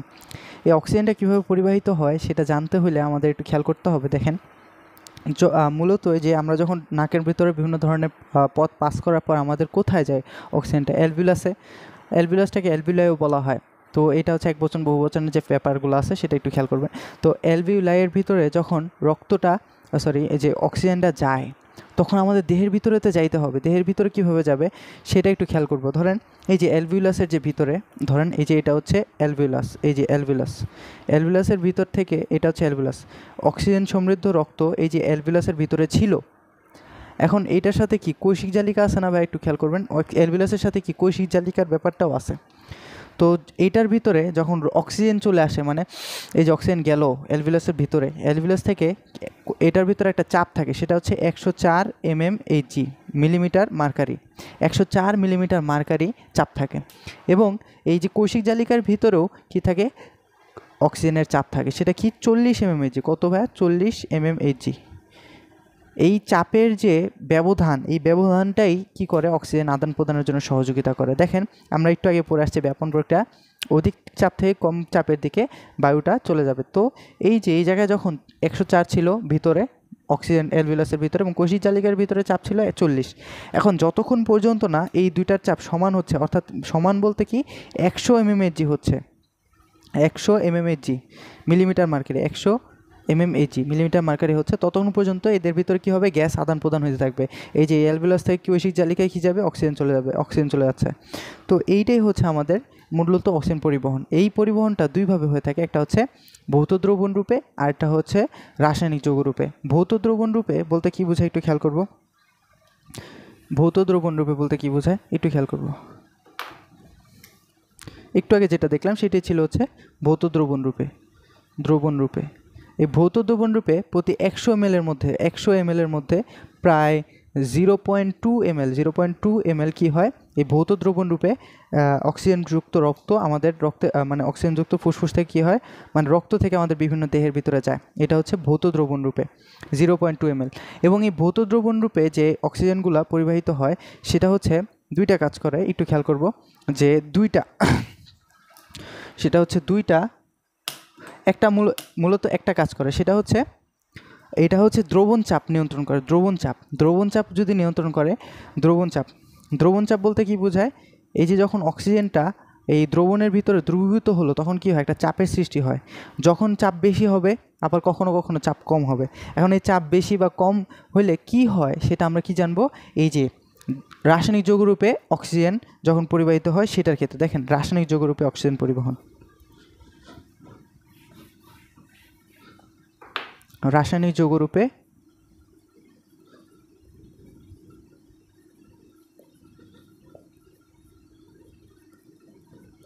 অক্সিজেন পরিবহন, রাসায়নিক যৌগরূপে অক্সিজেন পরিবহন। একটু খেয়াল করব, যখন অক্সিজেনটা আমাদের দেহের ভিতরে যায় তখন রক্তের মধ্যে যায়, অ্যালভিউলাস থেকে কী হয়, রক্তের মধ্যে যায়। রক্তের ভিতরে কি থাকে, দুইটা উপাদান থাকে, একটা হচ্ছে রক্তরস, রক্তকণিকা। রক্তকণিকার ভিতরে তিনটা কণিকা থাকে, একটা হচ্ছে লোহিত কণিকা, শ্বেতকণিকা, অনুচক্রিকা। এই লোহিত কণিকার ভিতরে কি থাকে, হিমোগ্লোবিন থাকে, বা এই হিমোগ্লোবিনের সাথে অক্সিজেনটা যুক্ত হওয়ার মাধ্যমে কি হয়, অক্সিহিমোগ্লোবিন রূপে এই আমাদের রক্তের মধ্যে পরিবাহিত হয় এবং কোষের ভিতরে চলে যায়। দেখেন এই হিমোগ্লোবিন যখন থাকে, এই যে হিমোগ্লোবিন চারটা অণু কি হয়, অক্সিজেনের সাথে যুক্ত হয়, তখন তারা কি করে, অক্সিহিমোগ্লোবিন গঠন করে। এইটাকে বলা হচ্ছে অক্সিহিমোগ্লোবিন। তো এই অক্সিহিমোগ্লোবিনের মাধ্যমে রক্তটা কি হয়, বিভিন্ন ছোট ছোট কোষের ভিতরে যায়, আমাদের দেহের বিভিন্ন কোষে চলে যায়। এবং এই অক্সিহিমোগ্লোবিন, হিমোগ্লোবিন যেটা, সেটা হচ্ছে শিথিল রাসায়নিক যৌগ। এই শিথিল রাসায়নিক যৌগ, এটি এক ধরনের অক্সিহিমোগ্লোবিন যেটা, সেটা হচ্ছে একটি শিথিল রাসায়নিক যৌগ। এটা কি করে, চাপের উপর নির্ভর করে। ধরেন যখন চাপ বেশি, তখন কি হবে, এই চাপ বেশি হলে এই অক্সিহিমোগ্লোবিনটা বেশি যুক্ত হবে এবং বেশি পরিমাণে পরিবাহিত হবে আমাদের কোষে। এবং যখন চাপ কমে যাবে, অর্থাৎ দ্রবণ চাপ কমে যাবে, তখন সেটা কি হবে, বিযুক্ত হতে থাকবে। ধরেন অক্সিহিমোগ্লোবিন ছিল, এটা থেকে বিযুক্ত হয়ে অক্সিজেন এবং হিমোগ্লোবিন আলাদা হয়ে গেল, এরকম। এখন এই দ্রবণ চাপটা নিয়ন্ত্রণ করে কি, একটু আগে দেখে আসলাম যে ভৌত দ্রবণ রূপে যেভাবে কি হয়, যে দ্রবণগুলো আছে, সেটা হচ্ছে যেভাবে অক্সিজেন পরিবাহিত হয়, সেই দ্রবণগুলো এই চাপটাকে নিয়ন্ত্রণ করে। এই ছিল আমাদের অক্সিজেন পরিবহন। তো বুঝতেছি, যখন অক্সিজেনটা ফুসফুসে গেল, ফুসফুস থেকে কি হচ্ছে, এখন এই ফুসফুস থেকে কোষের ভিতরে যাইতে হবে। এই কোষের ভিতরে যাওয়ার জন্য আমাদের কি করতে হবে, পরিবহন করতে হবে। দুই প্রক্রিয়া হয়, একটা হচ্ছে ভৌত দ্রবণ রূপে, আর একটা হচ্ছে রাসায়নিক যৌগ রূপে। ভৌত দ্রবণ রূপে যখন দেখলাম, সেটা হচ্ছে নর্মালি 100 ml এর মধ্যে 0.2 ml হয়, এবং রাসায়নিক যৌগ রূপে হচ্ছে অক্সিহিমোগ্লোবিন রূপে আমাদের দেহের মাধ্যমে কোষের ভিতরে পরিবাহিত হয়। এই ছিল আমাদের পরিবহন। এখন চলে আসবো হচ্ছে কার্বন ডাইঅক্সাইড পরিবহন। কি চলে আসবো, কার্বন ডাইঅক্সাইড পরিবহন, গ্যাসীয় কার্বন ডাইঅক্সাইড পরিবহন। এই তো চলে আসো কার্বন ডাইঅক্সাইড, ভাইয়া তোমাকে ডেকে নিয়ে চলে আসলাম।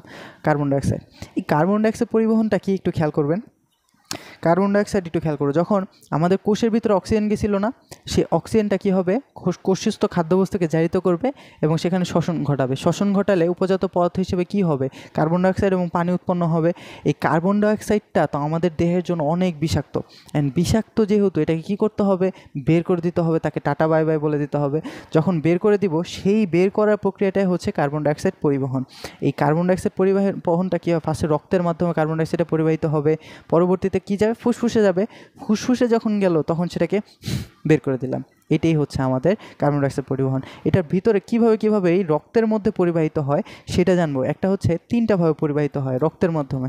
একটা হচ্ছে ভৌত দ্রবণ রূপে, ভাই কি, ভৌত দ্রবণ রূপে। আরেকটা হচ্ছে কার্বামিনো যৌগ রূপে।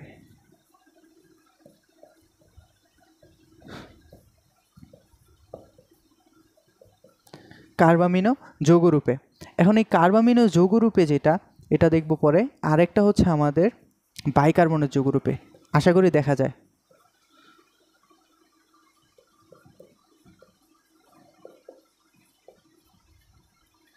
এই বাইকার্বনেট যৌগরূপে, কি বাইকার্বনেট যৌগরূপে।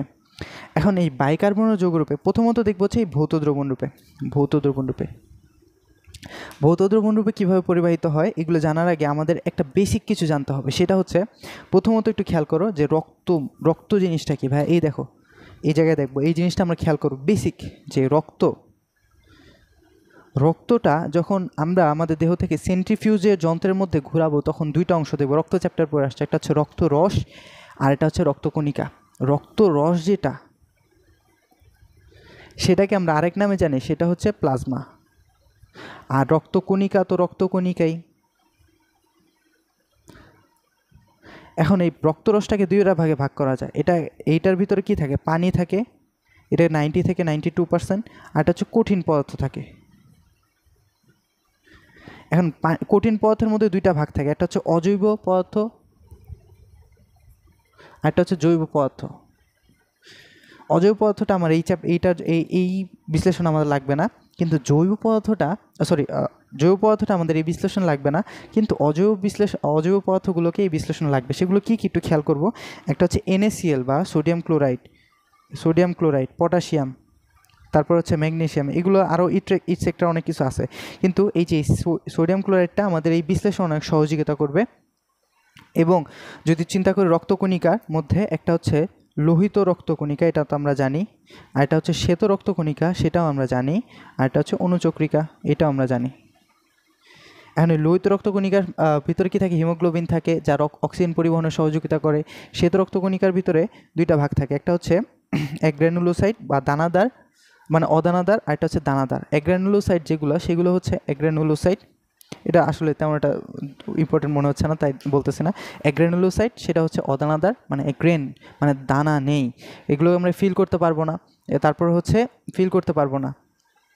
তো এটা তিনটা প্রকার রয়েছে। একটা হচ্ছে 182 পেজে আছে, হয়তো বা দেখতে হবে। তো এটা একদম সহজ। গ্র্যানুলোসাইট হচ্ছে গ্র্যানুলোসাইট সেটা হচ্ছে মোনোসাইট আর লিম্ফোসাইট। আর গ্র্যানুলোসাইট যেটা সেটা হচ্ছে কি ফিল করতে পারবো আলাদা, সেটা হচ্ছে ইউসিনোফিল, বেসোফিল, আর এটা হচ্ছে নিউট্রোফিল।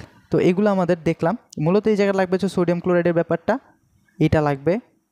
আর রক্তরসকে বলি প্লাজমা, আর রক্তকণিকা তো রক্তকণিকা, এই রক্তর ভিতরে কি থাকে, রক্তরসের ভিতর ভাসমান অবস্থায় থাকে রক্তকণিকা। এই তো এখন চলে আসেন যে এই জিনিসটা একটু খেয়াল করব, যে এখন চলে আসেন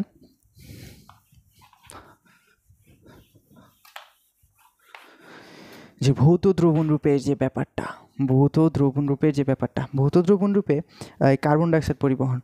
ভৌত দ্রবণ রূপে যখন কার্বন ডাইঅক্সাইডটা কী হয়, রক্তরসে আছে, রক্তরস বা প্লাজমার ভিতরে আসে, তখন সেখানে এই রক্তরসের সাথে কার্বন ডাইঅক্সাইডটা পানির সাথে বিক্রিয়া করে কি করে, কার্বনিক অ্যাসিড রূপে ক্রিয়া করে।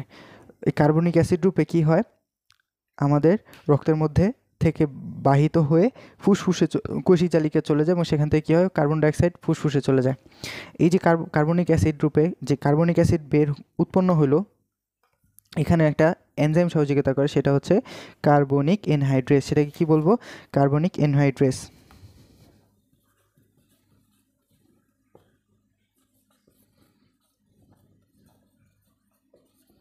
কার্বনিক এনহাইড্রেস। তো এই কার্বনিক এনহাইড্রেস সাহেব কী করে, কার্বনিক অ্যাসিডটা উৎপন্ন করতে সহযোগিতা করে। তো প্রতি হাজার অণুর মধ্যে এক অণু কী হয়, এই H2CO3 অর্থাৎ কার্বনিক অ্যাসিড রূপে এই ফুসফুসের মাধ্যমে কার্বন ডাইঅক্সাইডটা বের হয়ে যায়। তো এটা খুবই কম পরিমাণে 5% যৌগ কী হয়, এই কার্বনিক অ্যাসিড রূপে বের হয়। তাহলে কী হচ্ছে, ভৌত দ্রবণ রূপে কয় পার্সেন্ট, এই 5% কী হয়, এই ভৌত দ্রবণ রূপে কার্বন ডাইঅক্সাইড বিতাড়িত হয় আমাদের দেহে থেকে। এই ছিল আমাদের ভৌত দ্রবণ রূপে। পরবর্তীতে যদি চিন্তা করি এই কার্বামিনো যৌগ রূপে, এটা একটু খেয়াল করেন, 27%, কয় পার্সেন্ট, 27%, 27%, এই 27% কার্বন ডাইঅক্সাইড এই কার্বামিনো যৌগ রূপে আমার দেহ থেকে পরিবাহিত হয়। একটু খেয়াল করব, যখন কার্বন ডাইঅক্সাইডটা প্লাজমায় আসে, মানে কি রক্তরসে আসলো, প্লাজমা থেকে কোথায় যায়, রক্তকণিকায়, রক্তকণিকার কোথায় যায়, অর্থাৎ লোহিত কণিকায় গেল। যখন এই কার্বন ডাইঅক্সাইডটা কি লোহিত কণিকায় গেল, তখন সেই লোহিত কণিকার ভিতরে কি থাকে, বা হিমোগ্লোবিন থাকে।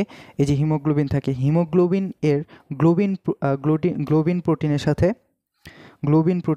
এই যে হিমোগ্লোবিনের হিমোগ্লোবিনের কি থাকে, গ্লোবিন প্রোটিন থাকে। সেই গ্লোবিন এর অ্যামিনো মূলকের সাথে কি হয়, এই কার্বন ডাইঅক্সাইডটা যুক্ত হয়ে কি হয়, কার্বামিনো হিমোগ্লোবিন গঠন করে। একটু খেয়াল করবো, আরেকবার বলতেছি, দেখেন। তো এই হিমোগ্লোবিনের যে গ্লোবিন প্রোটিনের সাথে, এই গ্লোবিন প্রোটিনের অ্যামিনো মূলকের সাথে এই কার্বন ডাইঅক্সাইডটা যুক্ত হয়ে যায়। ধরেন এই যে হিমোগ্লোবিন ছিল, এই হিমোগ্লোবিন এর অ্যামিনো মূলক, ধরেন এই যে NH2 মূলকের সাথে কি হবে, এই কার্বন ডাইঅক্সাইডটা কী হবে, যুক্ত হয়ে যাবে।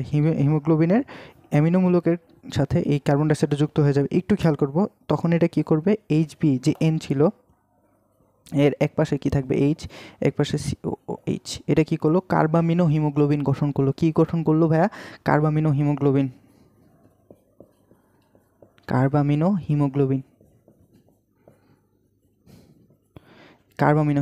এইভাবে কি হয়, কার্বামিনো হিমোগ্লোবিন রূপে কার্বন ডাইঅক্সাইডটা পরিবাহিত হয়। আবার যদি আরেকটাভাবে চিন্তা করি, সেটা হচ্ছে কার্বামিনো প্রোটিন রূপে। এই প্লাজমার ভিতর কি থাকে, প্রোটিন থাকে। এই প্রোটিনের সাথে কি হয়, হিমোগ্লোবিনটা যুক্ত হয়ে যায় প্রোটিনের অ্যামিনোমূলকের সাথে। এই যে প্রোটিনের অ্যামিনোমূলকের সাথে কার্বন ডাইঅক্সাইডটা যুক্ত হয়, তখন কি হয়, কার্বামিনো প্রোটিন গঠন করে। PRNH, এই পাশে PRNH, এ পাশে COOH, এটাকে বলা হয় কার্বামিনো প্রোটিন।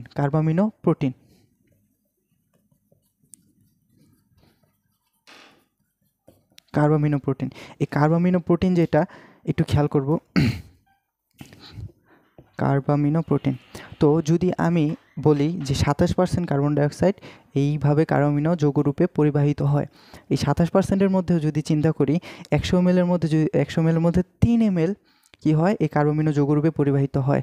100 ml এর মধ্যে 3 ml রক্তে কার্বামিনো যৌগরূপে পরিবাহিত হয়। 3 ml এর মধ্যে আবার কি ভেদাভেদ রয়েছে, 3 ml এর মধ্যে 2 ml পরিবাহিত হয় হচ্ছে কার্বামিনো হিমোগ্লোবিন রূপে, আর 2 ml পরিবাহিত হয় কার্বামিনো প্রোটিন রূপে।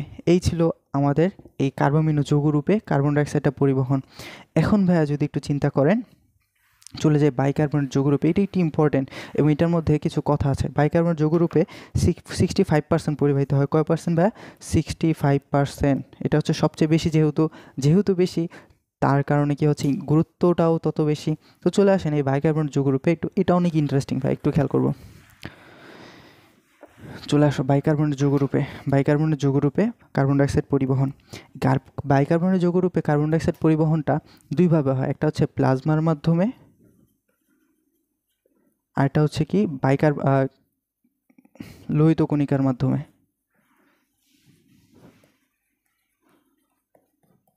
অ্যান্ড প্লাজমার ভিতরে সোডিয়াম বাইকার্বনেট রূপে এই কার্বন ডাইঅক্সাইডটা পরিবাহিত হয় এবং লোহিত কণিকার ভিতরে এই পটাশিয়াম বাইকার্বনেট রূপে এই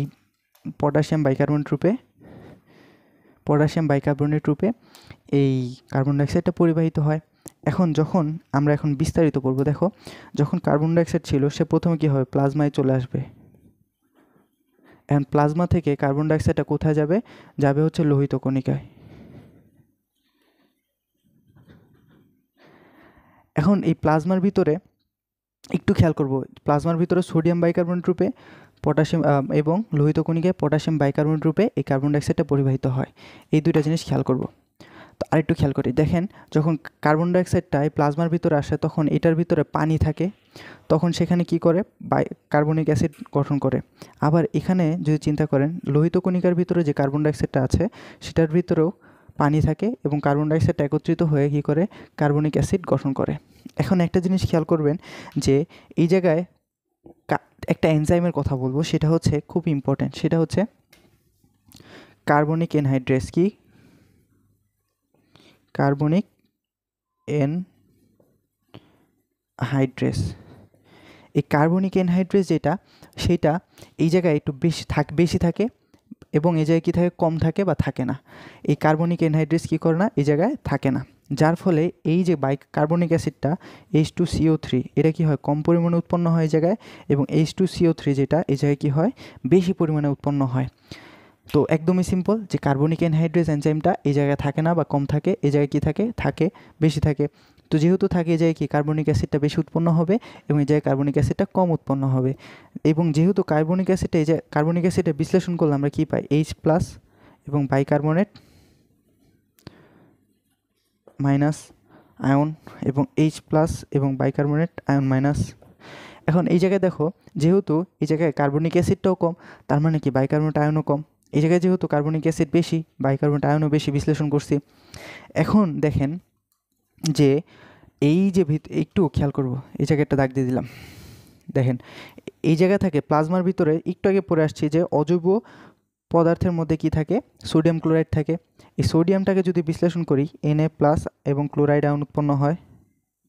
এখন সোডিয়াম ক্লোরাইড একটু খেয়াল করব, যেহেতু এই জায়গায় বাইকার্বনেট আয়নটা কম পরিমাণে আছে এবং এই জায়গায় বাইকার্বনেট আয়নটা বেশি পরিমাণে আছে, এই লোহিত কণিকা একটু চিন্তা করবে দানশীলতার পরিচয় দেওয়ার।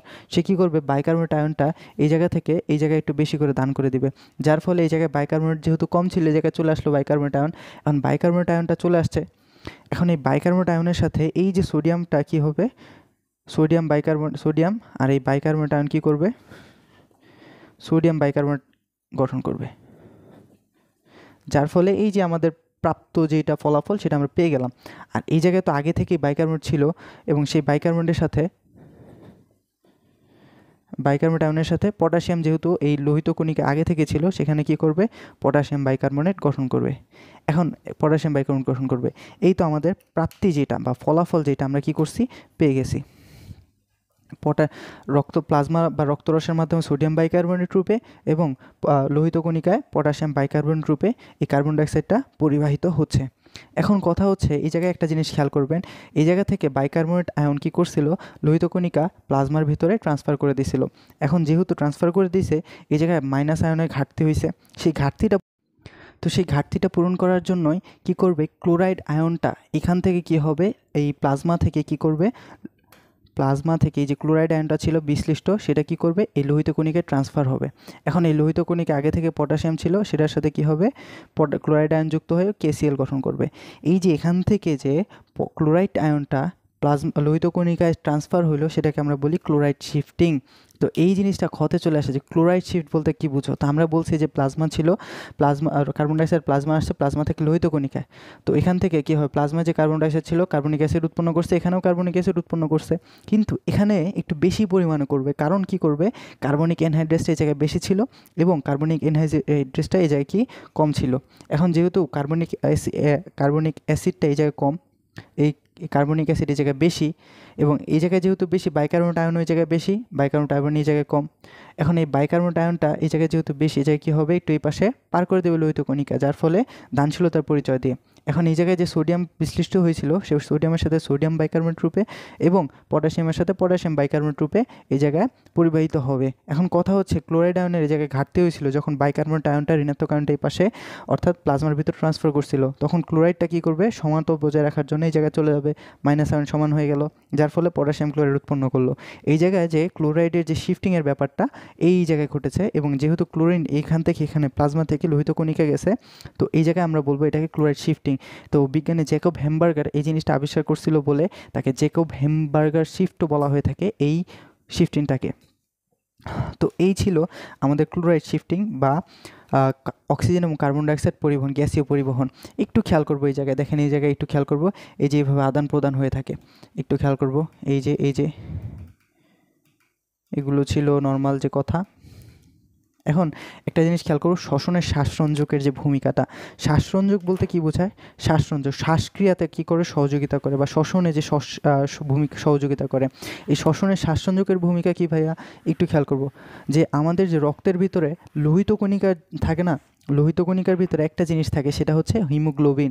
এই হিমোগ্লোবিনের কারণেই কি হয়, এই রক্তটা কি হয়, লাল দেখায়। এই হিমোগ্লোবিন যখন রক্তটা কী করে লাল দেখায়, এই হিমোগ্লোবিনের গঠনটা আমরা জানবো, এটাই হচ্ছে শ্বাসসংযোগ। মূলত দেখো হিমোগ্লোবিনের সাথে অনেক কিছু সম্পর্কিত। দেখেন এই যে হিমোগ্লোবিন সাহেব, একটা ভালোবাসা, এই যে আরেকটা ভালোবাসা, এই যে আরেকটা ভালোবাসা, এই যে আরেকটা ভালোবাসা। তো এই যে এটাই হচ্ছে হিমোগ্লোবিন। এই হিমোগ্লোবিন কি হয়, একটা পলিপেপটাইড, অর্থাৎ কি চারটা একক অণু নিয়ে গঠিত। এই যে একটা, এই যে একটা, এই যে একটা, এই যে একটা, চারটা জিনিস নিয়ে একত্রে একটা গোল অণু। এইটার মধ্যে দুইটা অংশ থাকে, একটা হচ্ছে হিম অংশ, আরেকটা কি হয়, আরেকটা হচ্ছে গ্লোবিন প্রোটিন। হিম অংশ, একটা কি হচ্ছে গ্লোবিন প্রোটিন, গ্লোবিন। তো এটাকে এই জায়গায় কি হয়, হিম অংশ থাকে আর বাকিটা কি হচ্ছে গ্লোবিন অংশ। এটা হচ্ছে গ্লোবিন, এটাও গ্লোবিন, এটাও গ্লোবিন, এটাও গ্লোবিন। কিন্তু হিম অংশ কোনটা, এই যে ভাই এটাকে বলা হয়েছে হিম অংশ, হিম। এটা হচ্ছে হিম অংশ, এটা হচ্ছে হিম অংশ। এই হিমের চারটা অংশ থাকে। তো এই জায়গায় কি হয়, হিমের সাথে কি হয়, অক্সিজেনটা যুক্ত হয়। হিমের সাথে কি হবে, হিমের সাথে কি হবে, এই যে অক্সিজেনটা যুক্ত হবে অলওয়েজ। তাহলে চারটা হিমোগ্লোবিনের সাথে চারটা অক্সিজেন যুক্ত হবে। এই যে এই জায়গাগুলোতে কি হয়, অক্সিজেন যুক্ত হয়, এই জায়গাগুলোতে কি হয়, অক্সিজেন যুক্ত হয়। এখন কথা হচ্ছে এই হিম এবং গ্লোবিনের যে অনুপাতটা থাকে, হিম এবং গ্লোবিনের যে অনুপাত, হিম এবং গ্লোবিনের অনুপাত সেটা কি থাকে, কত, 1:25 বা 25, এক অনুপাত 25 এই পরিমাণ থাকে। আবার যদি গ্লোবিন এবং হিমের অনুপাত উল্টা করে এমসিকিউতে দিয়ে দেয়, তখন তোমরা বলবা যে 25:1। এই তো হচ্ছে ব্যাপার। এখন কথা হচ্ছে যে হিমের যে 33.33%, হিমের 33.33% হচ্ছে লৌহ। এই হিমের 33.33% হচ্ছে লৌহ। এবং একটা মানুষের 4 থেকে 5 গ্রাম কী থাকে, লৌহ থাকে। একটা মানুষের দিকে থাকে 4 থেকে 5 গ্রাম কী থাকে, লৌহ থাকে। এখন কথা হচ্ছে এই শ্বাসসংযোগের মাধ্যমে শ্বসনের শ্বাসসংযোগের ভূমিকা এই একটু আগে বলে আসছে। দেখো ভাইয়া, অক্সিজেনের পরিবহন, অক্সিজেনের পরিবহন কীভাবে হয়, যে হিমোগ্লোবিন রূপে। এই জিনিসটা বর্ণনা করে দেবেন যে অক্সিজেনের পরিবহন হয় শ্বাসসংযোগের মাধ্যমে হিমোগ্লোবিনের সাথে হিমোগ্লোবিন রূপে। পরবর্তী কার্বন ডাইঅক্সাইডের পরিবহন কীভাবে গঠন হয়, কার্বামিনো হিমোগ্লোবিন রূপে, কার্বামিনো প্রোটিন রূপে। হিমোগ্লোবিন অংশের সাথে কার্বামিনো যৌগ একত্রে যুক্ত হয়ে তো কী হয়, কার্বামিনো হিমোগ্লোবিন গঠন করে। এইভাবে কী হয়, শ্বসনের শ্বাসসংযোগের ভূমিকাটা উল্লেখ করে দিতে পারবা। এই ছিল এখন এটা ছিল হচ্ছে কার্বন ডাইঅক্সাইড পরিবহন, এবং এটা হচ্ছে শ্বাসসংযোগের পরিবহনের যে ব্যাপারটা। এখন তো চলে আসেন, এখন জানবো হচ্ছে আমাদের প্রশ্বাস ও নিঃশ্বাস নিয়ন্ত্রণ। প্রশ্বাস ও নিঃশ্বাস নিয়ন্ত্রণ বলতে কি বোঝায়? আচ্ছা, আমাদের দেহটাকে নিয়ন্ত্রণ করে কি? এই যে আমাদের ব্রেন সিগন্যাল না দিলে কি আমরা কিছু করতে পারবো? এবং ব্রেন সিগন্যাল না দিলে করতে পারবো হচ্ছে হরমোনাল ক্রিয়া, প্রতিবর্তক ক্রিয়া যাই হোক না কেন, কিন্তু সব মূলত নিয়ন্ত্রণ করে কি আমাদের ব্রেনই। তো ব্রেনের মাধ্যমে নিয়ন্ত্রিত হয়ে আসতেছে এবং বিভিন্ন হরমোনের মাধ্যমে বিভিন্ন কিছু নিয়ন্ত্রিত হয়ে আসতেছে রাসায়নিক ক্রিয়ার মাধ্যমে। এখন জানবো হচ্ছে আমাদের এই প্রশ্বাস ও নিঃশ্বাসটাকে কীভাবে নিয়ন্ত্রণ করা হয়। প্রশ্বাস ও নিঃশ্বাস নিয়ন্ত্রণ কী জানবো হচ্ছে প্রশ্বাস ও নিঃশ্বাসটাকে কীভাবে নিয়ন্ত্রণ করা হয়। নিঃশ্বাস নিয়ন্ত্রণ এখন প্রশ্বাস ও নিঃশ্বাস নিয়ন্ত্রণ বলতে কী বোঝায় ভাই, একটু খেয়াল করব। এই প্রশ্বাস ও নিঃশ্বাস নিয়ন্ত্রণটা দুইভাবে হয়ে থাকে, একটা হচ্ছে স্নায়বিক নিয়ন্ত্রণ, একটা হচ্ছে রাসায়নিক নিয়ন্ত্রণ। তো স্নায়বিক নিয়ন্ত্রণ যেটা একটু খেয়াল করবেন, সেটা হচ্ছে ব্রেনের মাধ্যমে হয়ে থাকে এবং আমাদের ব্রেনে দুইটা অংশ থাকে, সেটা হচ্ছে একটা হচ্ছে পন্স এবং মেডুলা। এই পন্স এবং মেডুলায় কী থাকে, দুইটা একজোড়া করে কি থাকে, প্রশ্বাস এবং নিঃশ্বাস কেন্দ্র থাকে। অর্থাৎ একটা খেয়াল করব যা কী করে আমাদের প্রশ্বাস এবং নিঃশ্বাসটাকে নিয়ন্ত্রণ করে থাকে। একটা হচ্ছে পন্সের মাধ্যমে, পন্সে একজোড়া কী থাকে, স্নায়ুতন্ত্র থাকে, সেটা হচ্ছে চারটি স্নায়ু চারটি কেন্দ্র থাকে, চারটা স্নায়ু কেন্দ্র থাকে হচ্ছে পন্স এবং মেডুলা একজোড়া করে। তো দেখো আমরা মস্তিষ্কের একটু খেয়াল করব, মস্তিষ্ক তিনটা অংশ থাকে। যদি আমরা বিশ্লেষণের ক্ষেত্রে আমরা দেখে থাকবো যে একটা হচ্ছে অগ্র মস্তিষ্ক, আরেকটা হচ্ছে মধ্য মস্তিষ্ক, আরেকটা হচ্ছে পশ্চাৎ মস্তিষ্ক। এই পশ্চাৎ মস্তিষ্কের তিনটা অংশ থাকে। একটা হচ্ছে কি সেরিবেলাম, একটু খেয়াল করবো, এটা খেয়াল করবো, সেরেবেলাম। একটা হচ্ছে মেডুলা অবলাঙ্গাটা, আরেকটা হচ্ছে পন্স। এই যে পন্স, মেডুলা অবলাঙ্গাটা এবং পন্স, এই জায়গায় কি থাকে এক জোড়া, এবং এই জায়গায় কি থাকে এক জোড়া প্রশ্বাস এবং নিঃশ্বাস ক্রিয়াকে নিয়ন্ত্রণ করার জন্য স্নায়ু থাকে। এগুলো খেয়াল করব। পন্সের মধ্যে যে স্নায়ুগুলো থাকে সেগুলোকে এক জোড়াকে বলা হয় হচ্ছে অ্যানিওস্টিক। পন্সের ভিতরে থাকে অ্যানিওস্টিক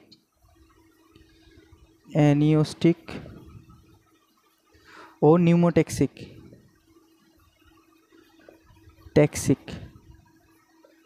আর মেডুলার ভিতরে থাকে কি প্রশ্বাস কেন্দ্র, আর এটা হচ্ছে কি নিঃশ্বাস কেন্দ্র।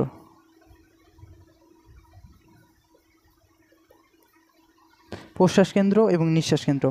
এখন একটু খেয়াল করবো, একগুচ্ছ শ্বাসক্রিয়া নিয়ন্ত্রণ করে মেডুলা অবলাঙ্গাটা বসে একজোড়া পন্স। এখন এগুলা কিভাবে নিয়ন্ত্রণ করে সেটাই আমরা জানবো। তো প্রথমত এই যে আমাদের ফ্লো চার্টটা দেখব, দেখেন এই জায়গায় একদম খেয়াল করবে, ফুল ফোকাসে ভাইয়া, ফুল ফোকাস আশা করি দেখা যাচ্ছে। এখন শ্বাসকেন্দ্রের মাধ্যমে শ্বাসক্রিয়া নিয়ন্ত্রণ প্রবাহচিত্র। এই প্রবাহচিত্রটার মধ্যে খেয়াল করবেন যে প্রথমত যখন কার্বন ডাইঅক্সাইডটা আমাদের দেহের ভিতরে উপস্থিত হয়, তখন সেখান থেকে সিগন্যালটা প্রথমে যাবে হচ্ছে অ্যানিওস্টিক কেন্দ্র। স্নায়ুতারণা কোথায় যাবে, এই যে অ্যানিওস্টিক কেন্দ্রের মাধ্যমে কোথায় যাবে, প্রশ্বাস কেন্দ্রে যাবে, এই যে প্রশ্বাস কেন্দ্র। এবং এখান থেকে কি হবে, একটা সিগন্যাল যাবে হচ্ছে নিউমোটেক্সিক কেন্দ্রে। তাহলে একদম খেয়াল করব, চারটা স্নায়ু কেন্দ্র থাকে। একটা হচ্ছে কি অ্যানিওস্টিক, নিউমোটেক্সিক, প্রশ্বাস কেন্দ্র, নিঃশ্বাস কেন্দ্র। এখন চলে আসো, যখন কার্বন ডাইঅক্সাইডটা উপস্থিত হয় তখন অ্যানিওস্টিক কেন্দ্রে সিগন্যালটা যাওয়ার পর সেখান থেকে কী হবে, প্রশ্বাস কেন্দ্রে যাবে। সে প্রশ্বাস কেন্দ্র যখন শুরু হবে, প্রশ্বাস কেন্দ্র থেকে কী হবে, একটা সিগন্যাল যাবে হচ্ছে নিউমোটেক্সিক কেন্দ্রে। এখন নিউমোটেক্সিক কেন্দ্রে কেন যাবে, নিউমোটেক্সিক কেন্দ্রে যাবে যে এই জন্য যে নিউমোটেক্সিক কেন্দ্রে পাঠাবে যে আমি প্রশ্বাসক্রিয়া শুরু করতেছি, এই নিঃশ্বাসক্রিয়াটা আপাতত অফ থাকবে, এরকম টাইপের। অর্থাৎ প্রশ্বাসক্রিয়া যখন চলবে নিঃশ্বাসক্রিয়া তখন অফ থাকবে, এবং নিঃশ্বাসক্রিয়া যখন চলবে প্রশ্বাসক্রিয়াটা তখন অফ থাকবে। এখন আরেকটা কথা বলি যে প্রশ্বাসক্রিয়া যখনই হবে তখনই কি হবে, একটা অবদমন প্রক্রিয়া, অর্থাৎ কি প্রশ্বাস হবে মানে কি নিঃশ্বাস হয়ে যাবে। এখন প্রশ্বাসটা হওয়াটা ইম্পর্টেন্ট আগে, এটা খেয়াল করেন। দেখেন রক্তে কার্বন ডাইঅক্সাইড উপস্থিতির কারণে অ্যানিওস্টিক কেন্দ্রে কী হবে, স্নায়ুতারণা যাবে। সেখান থেকে প্রশ্বাস কেন্দ্রে কী হবে, স্নায়ুতারণাটা গেলে সেখান থেকে একটা সিগন্যাল যাবে নিউমোটেক্সিক কেন্দ্রে, এবং যে নিঃশ্বাস ক্রিয়াটাকে বন্ধ রাখো, প্রশ্বাস ক্রিয়াটা চলবে। এখন প্রশ্বাস ক্রিয়াটা কীভাবে চলবে দেখেন, ফ্রেনিক নার্ভ নিয়ন্ত্রণ করে হচ্ছে আমাদের ডায়াফ্রাম পেশিকে, এবং ইন্টারকোস্টাল স্নায়ু কী করে, ইন্টারকোস্টাল পেশিকে নিয়ন্ত্রণ করে। সেখান থেকে কী হবে, প্রশ্বাস ক্রিয়া হওয়ার পর ফুসফুস বায়ুস্ফীতির উদ্দীপনা, এখন কী হবে, এই যে প্রশ্বাস ক্রিয়া সম্পন্ন হয়েছে অ্যানিওস্টিক কেন্দ্রে গেলে। এখন প্রশ্বাস ক্রিয়া যে শেষ, তার সাথে সাথে কী হবে, কোনো সিগন্যাল মিগন্যাল ছাড়াই কী হবে, এই আমাদের এই নিঃশ্বাস ক্রিয়াটা সম্পন্ন হবে, নিঃশ্বাস ক্রিয়া শুরু হবে। এই নিউমেটিক্সিক কেন্দ্রের মাধ্যমে একটু খেয়াল করব যে এখান থেকে শুরু হলো, এখান থেকে কী হবে, একটা সিগন্যাল যাবে অ্যানাস্টিক কেন্দ্রে যে ভাইয়া প্রশ্বাস ক্রিয়া আপাতত এমনি অফ থাক, আমি কী করব, নিঃশ্বাস ক্রিয়াটা সম্পন্ন করব। এই যে এখান থেকে নিঃশ্বাস কেন্দ্রে সিগন্যাল যাবে, নিঃশ্বাস কেন্দ্র থেকে নিঃশ্বাস ক্রিয়া শুরু হবে। আরেকবার বলবো, দেখেন কার্বন ডাইঅক্সাইড যখন উপস্থিত হইলো তখন সেখান থেকে সিগন্যালটা যাবে হচ্ছে অ্যানাস্টিক কেন্দ্রে, অ্যানাস্টিক কেন্দ্র থেকে প্রশ্বাস ক্রিয়ায় যাবে, প্রশ্বাস কেন্দ্রে যাবে, প্রশ্বাস কেন্দ্র থেকে একটা সিগন্যাল যাবে হচ্ছে নিউমেটিক্সিক কেন্দ্রে, যাতে করে নিঃশ্বাস ক্রিয়াটা অফ থাকে, প্রশ্বাস ক্রিয়াটা যাতে চলমান শুরু হয়। সেখান থেকে কী হবে, প্রশ্বাস ক্রিয়া সম্পন্ন হবে, সম্পন্ন হওয়ার পর আবার অ্যানাস্টিক কেন্দ্রে সিগন্যাল যাবে যে প্রশ্বাস ক্রিয়া আপাতত শেষ। অ্যান্ড প্রশ্বাস ক্রিয়া যখনই শেষ, নিউমেটিক্সিক কেন্দ্র কী হবে, এই নিঃশ্বাস ক্রিয়া শুরু করবে। নিঃশ্বাস ক্রিয়া শুরু করার জন্য একটা উদ্দীপনা পাঠাবে অ্যানাস্টিক কেন্দ্রকে যে নিঃশ্বাস ক্রিয়া শুরু করতেছি, প্রশ্বাস ক্রিয়া এমনিতে অফ থাকবে, অর্থাৎ প্রশ্বাস ক্রিয়া শুরু হলে নিঃশ্বাস ক্রিয়া অফ থাকবে, প্রশ্বাস ক্রিয়া শেষ হওয়ার সাথে সাথে কী হবে, নিঃশ্বাস ক্রিয়া এমনি শুরু হয়ে যাবে। এই যে শুরু হয়ে গেল নিঃশ্বাস ক্রিয়া, এই যে শেষ। এই হচ্ছে আমাদের প্রশ্বাস এবং নিঃশ্বাস ক্রিয়া। আশা করি জিনিসটা বুঝতে পারছেন। একটু খেয়াল করব যে শ্বসন অঙ্গের প্রতিবর্ত ক্রিয়া। প্রতিবর্ত ক্রিয়া বলতে কি বোঝায়, এই যে একটার পর একটা শুরু হচ্ছে, অর্থাৎ কি প্রতিবর্ত ক্রিয়া বলতে কি বোঝাচ্ছে, দেখেন একটা প্রতিবর্ত ক্রিয়া শ্বসনের মধ্যে দেখেন এই যে প্রশ্বাস ক্রিয়া শেষ হওয়ার সাথে সাথে নিঃশ্বাস ক্রিয়াটা শুরু হলো না, একটার পর একটা শুরু হচ্ছে, এটাকে বলা হয় হেরিংব্রয়ের প্রতিবর্ত ক্রিয়া। এই যে জিনিসটা যেটা বলা আছে, আর এটা হচ্ছে দেখুন আমরা যখন নাকের ভিতর বিভিন্ন ধরনের উদ্বেগ হয়, একটা হচ্ছে কি এলফিক্টরি স্নায়ু, নাসিকা গহ্বরে মিকাস পর্দা উদ্দীপনের জন্য স্নায়ু ধরনের এলফিক্টরি স্নায়ু থাকে। নাকের ভিতর কি থাকে, এলফিক্টরি স্নায়ু, যার মাধ্যমে বিভিন্ন ধরনের হাঁচি উদ্বেগ হতে পারে। হাঁচি চলে আসে না অনেক সময় নাকের ভিতরে বিভিন্ন খোঁচা টোচা বা বিভিন্ন ধরনের কিছু হইলে, এখান থেকে দেখেন। তারপরে ধরেন এখান থেকে কাশি উৎপন্ন হইতে পারে, বিভিন্ন ধরনের গলার ভিতরে শ্বাস নিতে বিভিন্ন সমস্যা হলে। এখন আরেকটা জিনিস, গ্লোসোফেঞ্জিয়াল স্নায়ুর মাধ্যমে গলবিলীয় গ্যাক প্রতিবর্তী ক্রিয়া। এই প্রতিবর্তী ক্রিয়াটা একটু খেয়াল করবেন, যখন একটা মাছি টুস করে আপনার গলার ভিতরে ঢুকে গেল, এখন আপনি কি মাছিটাকে কাশি দিয়ে বের করে দিতে চেষ্টা করবেন না? এই যে গলবিলের মাধ্যমে যে স্নায়ুটা থাকে গ্যাক গ্লোসোফেঞ্জিয়াল স্নায়ু, সেই জায়গায় কি করে যে এই জিনিসটা আমার জন্য দেহের জন্য ঠিক না, অর্থাৎ কি এই শনাক্ত করে কি করে এই জিনিসটা কাশির মাধ্যমে বের করে দেয়। এইটাই হচ্ছে গলবিলীয় গ্যাক প্রতিবর্ত ক্রিয়া। আরেকটা আছে হচ্ছে স্নায়ুতরণের শ্বাসক্রিয়া অ্যান্ড অন্যান্য স্নায়বিক উদ্দীপনা। আচ্ছা, অন্যান্য স্নায়বিক উদ্দীপনা বলতে কী বোঝায় ভাইয়া বলেন তো? আচ্ছা, অনেক সময় দেখেন যে আপনি অনেক দৌড়াচ্ছেন, হাঁপায় গেছেন, তখন কি শ্বাসক্রিয়াটা স্বাভাবিক থাকবে? অবশ্যই না। একজন মারা গেছে আপনার অনেক ক্লোজ, তখন কি করবেন, আপনি অনেক কষ্ট পাবেন, তখন আপনার শ্বাসক্রিয়াটা একরকম হবে। আবার আপনি অনেক খুশি, তো এই জায়গায় কি হবে, আপনার শ্বাসক্রিয়াটা এক এক রকম হবে। তো এই যে বিভিন্ন ধরনের বিভিন্ন সিনারিওতে বিভিন্নভাবে শ্বাস গ্রহণ করতেছেন, শ্বাস ত্যাগ করছেন, এটাই হচ্ছে আরেক ধরনের বিভিন্ন ধরনের স্নায়ু বিক্রিয়া হতে পারে। তো দেখেন শ্বাসক্রিয়ার রাসায়নিক নিয়ন্ত্রণের মধ্যে তিনটা ভূমিকা রাখে, সেটা আমরা অনেক বিস্তারিত পড়ে আসছি। সেগুলো হচ্ছে অক্সিজেন, কার্বন ডাইঅক্সাইড এবং হাইড্রোজেন আয়ন। তাহলে কার্বন ডাইঅক্সাইড, অক্সিজেন এবং হাইড্রোজেন আয়ন এটা কিভাবে আমাদের ভূমিকা রাখে শ্বাসক্রিয়ার মধ্যে, এটা আমরা পড়েই আসছি কীভাবে, সেটা আপনারা জানেন। যদিও তারপরে একটু হালকা হালকা বলে দিই। যেমন ধরেন অক্সিজেনের কথা বলি, অক্সিজেন যদি আমাদের দেহে বেশি থাকে তখন কি হবে, শ্বাসক্রিয়ার হার বেড়ে যাবে এবং কি হবে, অক্সিজেনটা কি হবে, শ্বাসক্রিয়ার হার বাড়ায় দেবে। একটু খেয়াল করবো, অক্সিজেনের অভাব আধিক্য হলে, অক্সিজেনের অভাব যদি হয় তখন কি হবে, শ্বাসক্রিয়া বাড়বে। একটু খেয়াল করবো, ক্যারোটিড আয়োটিক বডি ক্যারোসিন স্থানান্তরে শ্বাসকেন্দ্র উদ্দীপনা রক্ত শ্বাসকেন্দ্রে সরাসরি গুণ করতে অক্সিজেন অবজনিত উদ্দীপনা শ্বাসকেন্দ্র ফুসফুস পরিবাহিত শ্বসন হার বাড়িয়ে দেয়। অক্সিজেন যদি কমে যায় আমাদের কি তাড়াতাড়ি শ্বসন করতে হবে না, আমাদের কি শ্বাস প্রয়োজন, তাহলে কি হবে, শ্বসন হার মানে শ্বাসক্রিয়াটা বেড়ে যাবে, শ্বসন হার বেড়ে যাবে। আবার ধরেন অক্সিজেন বেড়ে গেলে শ্বসন হার কমে যাবে, এটাই আর কি। আধিক্যজনিত কারণে শ্বাসকেন্দ্র থেকে প্রশমন শ্বাসক্রিয়ার হার কমিয়ে দেয়। তো একদম সিম্পল, অক্সিজেনের হার যদি বাড়ে শ্বসন হার বাড়বে, কারণ কি আমাদের আরও অক্সিজেন প্রয়োজন। তাহলে অক্সিজেন যদি কমে যায় অর্থাৎ আমার দেহে প্রয়োজন, তাহলে কি হচ্ছে, শ্বসন হার বেড়ে যাবে। আবার অক্সিজেন যদি কমে যায় তাহলে কি হবে, শ্বসন হার একদম সিম্পল, অক্সিজেন যদি কমে যায়, তো একদম সিম্পল যে জিনিসটা সেটা হচ্ছে অক্সিজেন যদি কমে যায় তাহলে শ্বসন ক্রিয়া সম্পন্ন করতে হবে, এবং এই শ্বসন ক্রিয়াটা সম্পন্ন করা মানে শ্বসন হার বেড়ে যাবে। অর্থাৎ দেখেন অক্সিজেন আমার দেহে কম, তাহলে কি আরও অক্সিজেন প্রয়োজন, শ্বসন হার বেড়ে যাচ্ছে। আবার ধরেন অক্সিজেন যদি বেশি হয়ে যায় তাহলে শ্বসন হার একটু কমায় দিবে, এরকমভাবে নিয়ন্ত্রিত হবে। আবার ধরেন যদি কার্বন ডাইঅক্সাইডের কথা বলি, কার্বন ডাইঅক্সাইড যদি বেড়ে যায় শ্বসন হার বেড়ে যাবে, কারণ কি হচ্ছে, শ্বসনটাকে মানে কার্বনটাকে বের করে দিতে হবে। আবার কার্বন ডাইঅক্সাইড যদি কমে যায় শ্বসন হার কী হবে, কমে যাবে। এই তো স্বাভাবিক ব্যাপার। আবার যদি চিন্তা করেন যে বাইকার্বন মানে এইচ প্লাসের যে ব্যাপারটা, এইচ প্লাস যদি বাড়ে শ্বসন হার কী হবে, বাড়বে, কারণ ওই যে এটার মাধ্যমে কার্বন ডাইঅক্সাইডটা দেহ থেকে বের করে দিচ্ছে। আবার এইচ প্লাস যদি কমে তাহলে কি হবে, শ্বসন হার কী হবে, কমে যাবে। একদম সিম্পল প্র্যাকটিক্যাল জিনিসগুলো চিন্তা করেন, আমরা যে পড়ে আসছি সেই জিনিসগুলোই হচ্ছে এই জায়গায় বিস্তারিত বলতেছি। তো এই তো গেল আমাদের এই ব্যাপারটা। এখন একটু খেয়াল করেন, এটা তো চলে গেল, এই তো অক্সিজেন পরিবহন, এটা দেখে আসছি। এখন ধরেন শ্বাসনালীর সমস্যা, লক্ষণ ও প্রতিকার, এই জিনিসগুলো আমরা যা বুঝার এবং যা জানার সেগুলো আমরা একটু আগে থেকে মানে আগে জেনে আসছি, এবং এখন যা দেখবো সেগুলো হচ্ছে রিডিং পড়া, বিভিন্ন অসুস্থ রোগ টোগ থাকে না, সেগুলো হচ্ছে এগুলো। এখন শ্বাসনালীর সমস্যা, লক্ষণ ও প্রতিকার। এখন শ্বাসনালীর মধ্যে দুইটা ভাগ করা যায়, একটা হচ্ছে ঊর্ধ্ব শ্বাসনালী, একটা হচ্ছে নিম্ন শ্বাসনালী। এখন ঊর্ধ্ব শ্বাসনালী যেগুলো, সেগুলো হচ্ছে খেয়াল করবো উপরের যে শ্বাসনালীর অংশগুলো, নাক, সাইনাস মানে কি গহ্বর, একটু পরে জানবো। তারপরে বলতেছে কি নাক, কান, গলা, এগুলো হচ্ছে কি ঊর্ধ্ব শ্বাসনালী, আর নিম্ন হচ্ছে ফুসফুস সংক্রান্ত বিভিন্ন ধরনের রোগ যেগুলো, একটু খেয়াল করবো। এখন সাইনোসাইটিস, আচ্ছা, আমাদের দেহের ভিতরে আমাদের মুখমণ্ডলের এই জায়গায় অঙ্গগুলোতে বিভিন্ন গহ্বর থাকে, ফাঁকা গহ্বর, যা কী করে শ্বাসনালী বা শ্বসন যে পথগুলোর সাথে সম্পৃক্ত থাকে। এই যে এই জায়গাগুলোতে বিভিন্ন ধরনের সাইনাস থাকে, এই যে গহ্বরগুলো আমাদের মুখমণ্ডলের অংশগুলোতে থাকে সেগুলোকে বলা হয় সাইনাস। এই সাইনাসগুলো 4 ধরনের হয়ে থাকে। একটা হচ্ছে, একটু খেয়াল করব, একটা হচ্ছে ম্যাক্সিলারি বলতে কি বোঝায়, ওই যে ঘাস ফড়িয়ে পড়ে আসছে যে উপরের অংশটা, এই যে এই জায়গায় কী থাকে, ম্যাক্সিলারি সাইনাস, এই যে আবার কী থাকে, আরেকটু খেয়াল করো, ফ্রন্টাল সাইনাস, এই যে ফ্রন্টাল বলতে কপালের এই জায়গাগুলো। তো দেখেন যে এই জায়গায় বলতেছে ফ্রন্টাল সাইনাস হচ্ছে কপালের এই জায়গাটা থাকে, এই যে এই জায়গাগুলোতে। এখন এই ফ্রন্টাল সাইনাসের যে ব্যাপারটা, সেটা হচ্ছে যে ফ্রন্টাল সাইনাস গেল, এখন দুইটা সাইনাস আরও আছে, সেটা হচ্ছে দেখেন অ্যাথময়েড বলতেছে চোখের এই জায়গাগুলোতে, এই যে এই জায়গাগুলোতে, এই জায়গাগুলোতে অ্যাথময়েড। অ্যাথময়েড, আর একটা হচ্ছে স্ফেনয়েড হচ্ছে চোখে, এটা ছিল হচ্ছে চোখের যদি পিছনে চিন্তা করেন, চোখের পিছনে, তাহলে এটাকে বলা হয় স্ফেনয়েড। এখন মনে রাখার সুবিধার্থে যদি বলি, ম্যাক্সিলারি, ওই যে ঘাসফড়িং আপনারা পড়ছেন, এই যে হচ্ছে ম্যাক্সিলারি। আর ফ্রন্টাল, যেটা ফ্রন্ট মানে কি সামনে থাকবে, এই যে এই জায়গায়, এই যে কপালের এই জায়গাগুলোতে।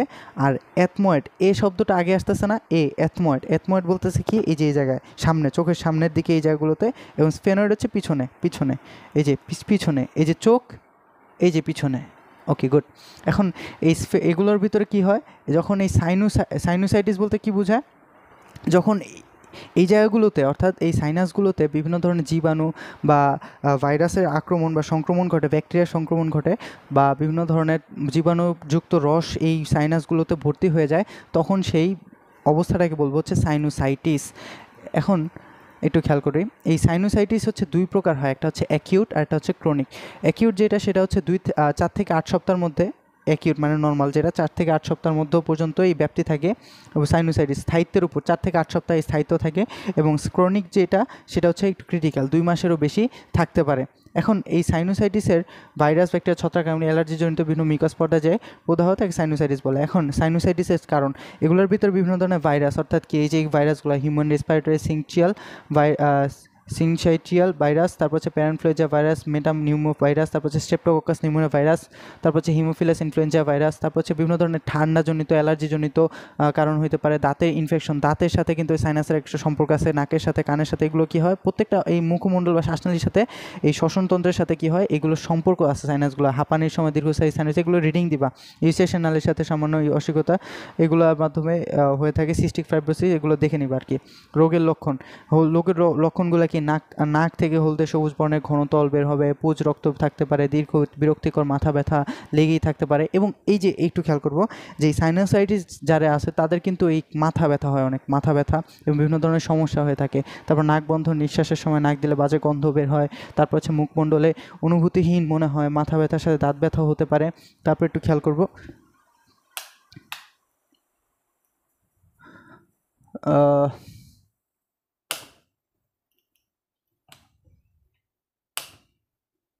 তো দেখেন এই জায়গায় কী খেলবো, নড়াচড়া, হাঁটলে, মাথা নিচু করলে মাথা তীব্রতা বেড়ে যায়, জ্বর ভাব থাকে, কোনো কিছু ভালো লাগে না এরকম অল্পতে। এবং এই সাইনাসের মূল সমস্যা হচ্ছে মাথা ব্যথা হবে, চোখের পিছনে ব্যথা হবে, এগুলো হচ্ছে সাইনোসাইটিসের মূল কারণ। মাথা ব্যথা, দাঁত ব্যথা হতে পারে। তারপর হচ্ছে জটিলতা, সাইনোসাইটিসের নাসিকা গহ্বর, হ্যানত্যান, এগুলো দেখে নেবেন। মস্তিষ্কের ক্ষতি হতে পারে, বিভিন্ন ধরনের জটিল ক্ষতি হতে পারে, চোখের ক্ষতি, স্বেচ্ছা সতর্কতা, এগুলো দেখেন। গরম পানিতে ভিজিয়ে মুখে ভাপ দিতে হবে, 2 থেকে 4 সময় বাষ্প টেনে নিতে হবে, দিনে কয়েকবার ন্যাসাল স্প্রে, এক ধরনের স্প্রে পাওয়া যায় যেগুলো কী করতে, স্প্রে করতে পারি। তারপর হচ্ছে বন্ধ নাক খোলার জন্য বিভিন্ন ধরনের নাক বন্ধ, উড়োজাহাজে না চড়াই ভালো, মাথা নিচু করে।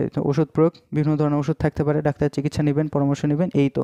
এখন ওটিটিস মিডিয়া, যাই হোক, ওটিটিস বলতে কি, কান সম্পর্কিত। কানের ৩ টা অংশ থাকে ভাই, ৩ টা। একটা হচ্ছে বহিকর্ণ, মধ্যকর্ণ আর একটা হচ্ছে অন্তঃকর্ণ, যাই বলি না কেন। এখন এই যে মধ্যকর্ণের যে সংক্রমণ, অর্থাৎ কি ৩ টা অংশের মধ্যে একটা কর্ণ আছে, এই যে একটু খেয়াল করবো, এই দেখো এটা হচ্ছে বহিকর্ণ, মধ্যকর্ণ, এটা হচ্ছে অন্তঃকর্ণ। এখন এই মধ্যকর্ণের যে সংক্রমণ সেটাকে বলি হচ্ছে আমাদের ওটিটিস মিডিয়া। মিডিয়া মানে হচ্ছে মাঝে, ভিতরে, ওটিটিস মিডিয়া। তো যাই হোক, এই ওটিটিস মিডিয়া, এই মধ্যকর্ণে বিভিন্ন ধরনের সংক্রমণ থাকে, ভাইরাস, বিভিন্ন ধরনের ভাইরাস, ব্যাকটেরিয়া দ্বারা আক্রমণ হলে বা বিভিন্ন ধরনের জীবাণু দ্বারা আক্রমিত, সংক্রমিত হলে সেটাকে বলে হচ্ছে ওটিটিস মিডিয়া। গুড। এখন আরে একটু খেয়াল করেন, সরি দুঃখিত আমি।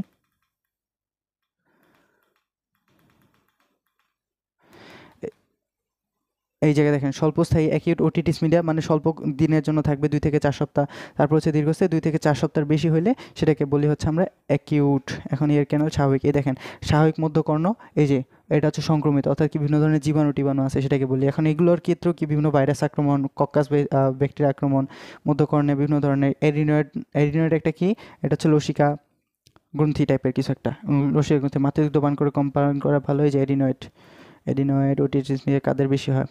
আচ্ছা, বাচ্চাদের কিন্তু এই যে ওটিটিস মিডিয়া বা কানের সমস্যাটা বেশি হয়ে থাকে এবং তারা বিভিন্ন জটিলতায় ভোগে। বিভিন্ন 104 ডিগ্রি ক্ষেত্রে, শিশুদের ক্ষেত্রে 104 ডিগ্রি জ্বর চলে আসে, কানে ব্যথা হয়, কান টানতে থাকে, নাক দিয়ে পানি ঝরে পড়ে। বয়স্কদের ক্ষেত্রে ঝিমঝিম হয়ে যায়।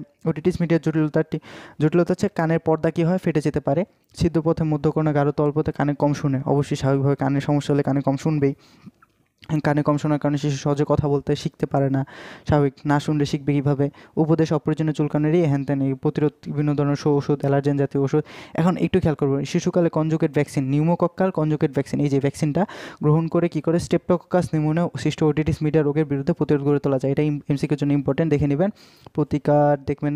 এখন ও তো চলে গেল। এখন চলে আসে ধূমপায়ী মানুষের ফুসফুসের এক্স রে। আচ্ছা, এটা তো দেখেই বোঝা যাচ্ছে যে যারা ধূমপান করে তাদের ফুসফুসটা একটু খারাপ থাকবে এবং বিভিন্ন ধরনের সংক্রমণের জন্য উপযোগী হবে, এবং যাদের অধূমপায়ী অর্থাৎ যারা ধূমপান করে না তাদের জন্য, তাদের ক্ষেত্রে কী হবে, এই ফুসফুসটা একটু ভালো থাকবে। এখন এক্স রের মধ্যে যদি দেখি আমরা, একটা হচ্ছে অধূমপায়ী এবং ধূমপায়ীর এক্স রে। আচ্ছা, এটা হচ্ছে ধূমপায়ী, যারা কি করে, ধূমপান করে রেগুলার, চেইন স্মোকার যেটাকে বলি। আর এটা হচ্ছে স্বাভাবিক, তাদের কি এরকম গোলাপি কিউট থাকবে তাদের ফুসফুস, এবং এটা কি হবে, একটু ডার্ক হয়ে যাবে, কালো হয়ে যাবে। এই তো। এখন একটু খেয়াল করি যে এই যে এখন এই জায়গায় দেখতেছেন একটা, একটু খেয়াল করবেন, নিচের টুকু খেয়াল করবেন, এটা হচ্ছে কালো দেখা যাচ্ছে, এটা কি সাদা দেখা যাচ্ছে? একটা জিনিস খেয়াল করেন, সাদা কি সবসময় ভালো? কালোই হচ্ছে জগতের আলো, আমাদের স্যার বলছিল একটা টাইমে, আমাদের হাবিব স্যার। তো দেখেন, কালোই হচ্ছে জগতের আলো। অর্থাৎ এই ক্ষেত্রে দেখেন, এক্স রে ফিল্মে যখন আপনি কিছু দেখবেন তখন কালো দেখা যাবে, কালো অংশটা হচ্ছে ভালো। অর্থাৎ দেখেন অধূমপায়ীদের এক্স রে হচ্ছে ফিল্ম ক্লিয়ার দেখা যাচ্ছে, আর এই যেমন সাদা দেখা যাচ্ছে না, সেগুলো হচ্ছে খারাপ, অর্থাৎ কি সংক্রমিত বা খারাপ হয়ে গেছে এরকম। এখন এক্স রে ফিল্মের মধ্যে মানে আগেকালের যে ফিল্ম রোলগুলো থাকে না, ওগুলোর ভিতরে দেখবেন যে সাদা মানে কি মানে এরকম ফিল্মগুলো থাকে না, সাদা এবং কালো এরকম আর কি চিত্র। এক্স রের ভিতরে কালোই হচ্ছে ভালো, কালোগুলো হচ্ছে ভালো, আর যারা ধূমপান করে তাদেরকে একদম সাদা হয়ে যাবে এক্স রে ফিল্মে। এই তো এরকম দেখেন, এটা হচ্ছে সাদা, যে কালো, এরকম এক্স রে ফিল্মে থাকে। মানব স্বাস্থ্যের জন্য ধূমপানের ক্ষতিকর প্রভাব আপনারা ভালোই জানেন। এখন এগুলোর ক্ষেত্রে কী হয়, বিভিন্ন কিছু হয়। একটা হচ্ছে এমফাইসেমার কথা বলতেছে। এমফাইসেমা হচ্ছে, ধরেন আপনি ধূমপান করতেছেন রেগুলার ধূমপান করলে আপনার কোষগুলোর ভিতরে যে ফুসফুসের ভিতরে যে অ্যালভিউলাসগুলো আছে না, সেগুলো কী করবে, ফেটে যাওয়া বা কী হবে, আয়তন কমে যাবে, ক্ষতিগ্রস্ত হবে, আয়তনে বেড়ে যাবে, কোনো স্থলে ফেটে গিয়ে ফুসফুস ফাঁকা জায়গা সৃষ্টি হবে, অবস্থাকে বলা হচ্ছে এমফাইসেমা। অর্থাৎ কী হবে, ফুসফুস ফেটে যাবে, ফাঁকা জায়গা সৃষ্টি হবে, যত ফাঁকা জায়গা সৃষ্টি হবে তত কি এটা ক্ষতিগ্রস্ত হবে। এই তো, শ্বসন তল কমে যাবে, এমফাইসেমা হচ্ছে এগুলো, কার্বন মনোক্সাইড। তারপর যদি চিন্তা করেন যে ব্রোঙ্কাইটিস বলতে কি বোঝায়, ব্রোঙ্কাইটিস হচ্ছে ব্রোঙ্কাস শব্দটা দেখছিলেন তো, ব্রোঙ্কাস কোনটা, এই যে ট্রাকিয়া থেকে দুইটা ভাগ হয়ে যায়, সেগুলোকে বলা হয় ব্রোঙ্কাস। এই ব্রোঙ্কাস যদি সংক্রমণ করে তখন সেটাকে বলে ব্রোঙ্কাইটিস। এই তো স্বাভাবিক। এখন যদি চিন্তা করেন যক্ষা যাদের হয়, যারা ধূমপান করে তাদের জন্য যক্ষা অনুকূল পরিবেশ সৃষ্টি করে, মানে যক্ষা হওয়ার জন্য স্বাগতম জানায় যে আমার কাছে আসো, মানে যে ফুসফুস মানে রেগুলার ধূমপান করতেছে তার যক্ষা হওয়াটা স্বাভাবিক, অস্বাভাবিক তো কিছু না, তার ফুসফুস দুর্বল। তারপর একটু খেয়াল করবেন যে ফুসফুস ক্যান্সার স্বাভাবিক। প্লুরিসি হচ্ছে এই যে প্লিউরাল পর্দার ভিতরে যে সংক্রমণ ঘটে, এটা হচ্ছে প্লিউরিসি। ধরেন প্লিউরা ফুসফুসের আবরণটাকে বলা হয় প্লিউরিসি হচ্ছে কি আবরণের ভিতরে যে সংক্রমণ। তাহলে যদি আমি রেগুলার স্মোক করি তখন সেইটার জন্য আমাদের অনুকূল হয়ে যাবে প্লিউরিসি হওয়ার জন্য। তারপর হচ্ছে নিয়মিত ধূমপান কল্পনাতে ক্যান্সার সৃষ্টি হতে মহিলাদের বন্ধ হওয়ার সম্ভাবনা থাকে। এই দেখেন অ্যালভিউলাই। তারপর একটু খেয়াল ফাইব্রোসিস। ফাইব্রোসিস একটা জিনিস, সেটা হচ্ছে কি ফাইব্রোসিস হচ্ছে ফেটে যাওয়া হচ্ছে কি অ্যালভিউলাসগুলো স্বাভাবিকভাবে পাতলা হয়ে যাওয়া, ধূমপানের পর প্রাচীরগুলো পুরো এবং শ্বাস-প্রশ্বাসে ব্যাঘাততা। ফাইব্রোসিস বলতে কি হয়, ধরেন এই যে ধূমপানের যে উপাদানগুলো আছে সেগুলো কি হবে, এই অ্যালভিউলাসের ভিতরে যে মোটা হয়ে যাবে, যার ফলে কি হয় এখানে বাতাস বেশি ধারণ করতে পারবে না, ধরেন পরত পড়ে যাবে। এই যে অ্যালভিউলাস ফার্স্টে ছিল স্বাভাবিক, আস্তে আস্তে আস্তে আস্তে আস্তে যখন এটার মধ্যে বিভিন্ন ধরনের উপাদান জড়ো হয়ে গেল তখন এটা কি মোটা হয়ে গেল, যার ফলে এখানে কি বাতাস বেশি ঢোকার জায়গা আছে নাই, স্বাভাবিক। তো তারপর বলছে হার্ট অ্যাটাক হচ্ছে হইতে পারে, উদ্গারি কাশি, কোভিড-19 এগুলো হচ্ছে হইলে হয়। এখন একটা জিনিস খেয়াল করবো, সেটা হচ্ছে অধূমপায়ী এবং ধূমপায়ীর এক্সরে ফিল্মের অধূমপায়ী যারা আকৃতিক ফুসফুস স্বাভাবিক থাকবে না, এক্সরে ফিল্মটি কালো দেখাবে, সাদা দেখাবে। অ্যালভিউলাস সংখ্যা স্বাভাবিক থাকবে না। তারপর হচ্ছে অ্যালভিউলাসের প্রাচীর শিলাগুলো স্বাভাবিক অবস্থায় থাকবে না। এমফাইসিমার কোনো বৈশিষ্ট্য দেখা যাবে না, এমফাইসিমার বৈশিষ্ট্য দেখা যাবে, এবং ক্যান্সার টিউমারের মতো উপদ্রুতি হ্যান এগুলো একটু দেখে নেবেন। রোগ তো আসলে তেমন একটা ইম্পর্টেন্ট না, মানে জাস্ট দেখলেই রিডিং দিলে আসলে বুঝবেন। এই ছিল আমাদের লেকচার। তো আশা করি যারা ধৈর্য সহকারে দেখছেন হয়তো ভালো কিছু মানে দেওয়ার চেষ্টা করছি। আপনারা যতটুকু পারবেন মানে এখান থেকে দেখবেন, ক্লাস করবেন, ক্লাস করে একটু বইটা ঘাঁটবেন, তারপর আশা করি ভালোভাবে বুঝতে পারবেন। এই স্লাইডগুলো ছিল হচ্ছে আমি যে স্যারের কাছে পড়ছি, সেই হাবিব স্যারের স্লাইডগুলো অনেক সুন্দর, এবং ক্লাস লেকচার আমি চেষ্টা করছি যতটুকু দেওয়া যায়। এই তো আসসালামু আলাইকুম সকলকে, ভালো থাকবেন, সুস্থ থাকবেন, আরও ক্লাস দেওয়ার চেষ্টা করব। আসসালামু আলাইকুম। ওকে, বেশি বেশি সিকিউ এমসিকিউগুলো প্র্যাকটিস করবেন, তাহলে আপনারা এই চ্যাপ্টার সম্পর্কে একদম ক্লিয়ার হয়ে যাবেন। Thank you.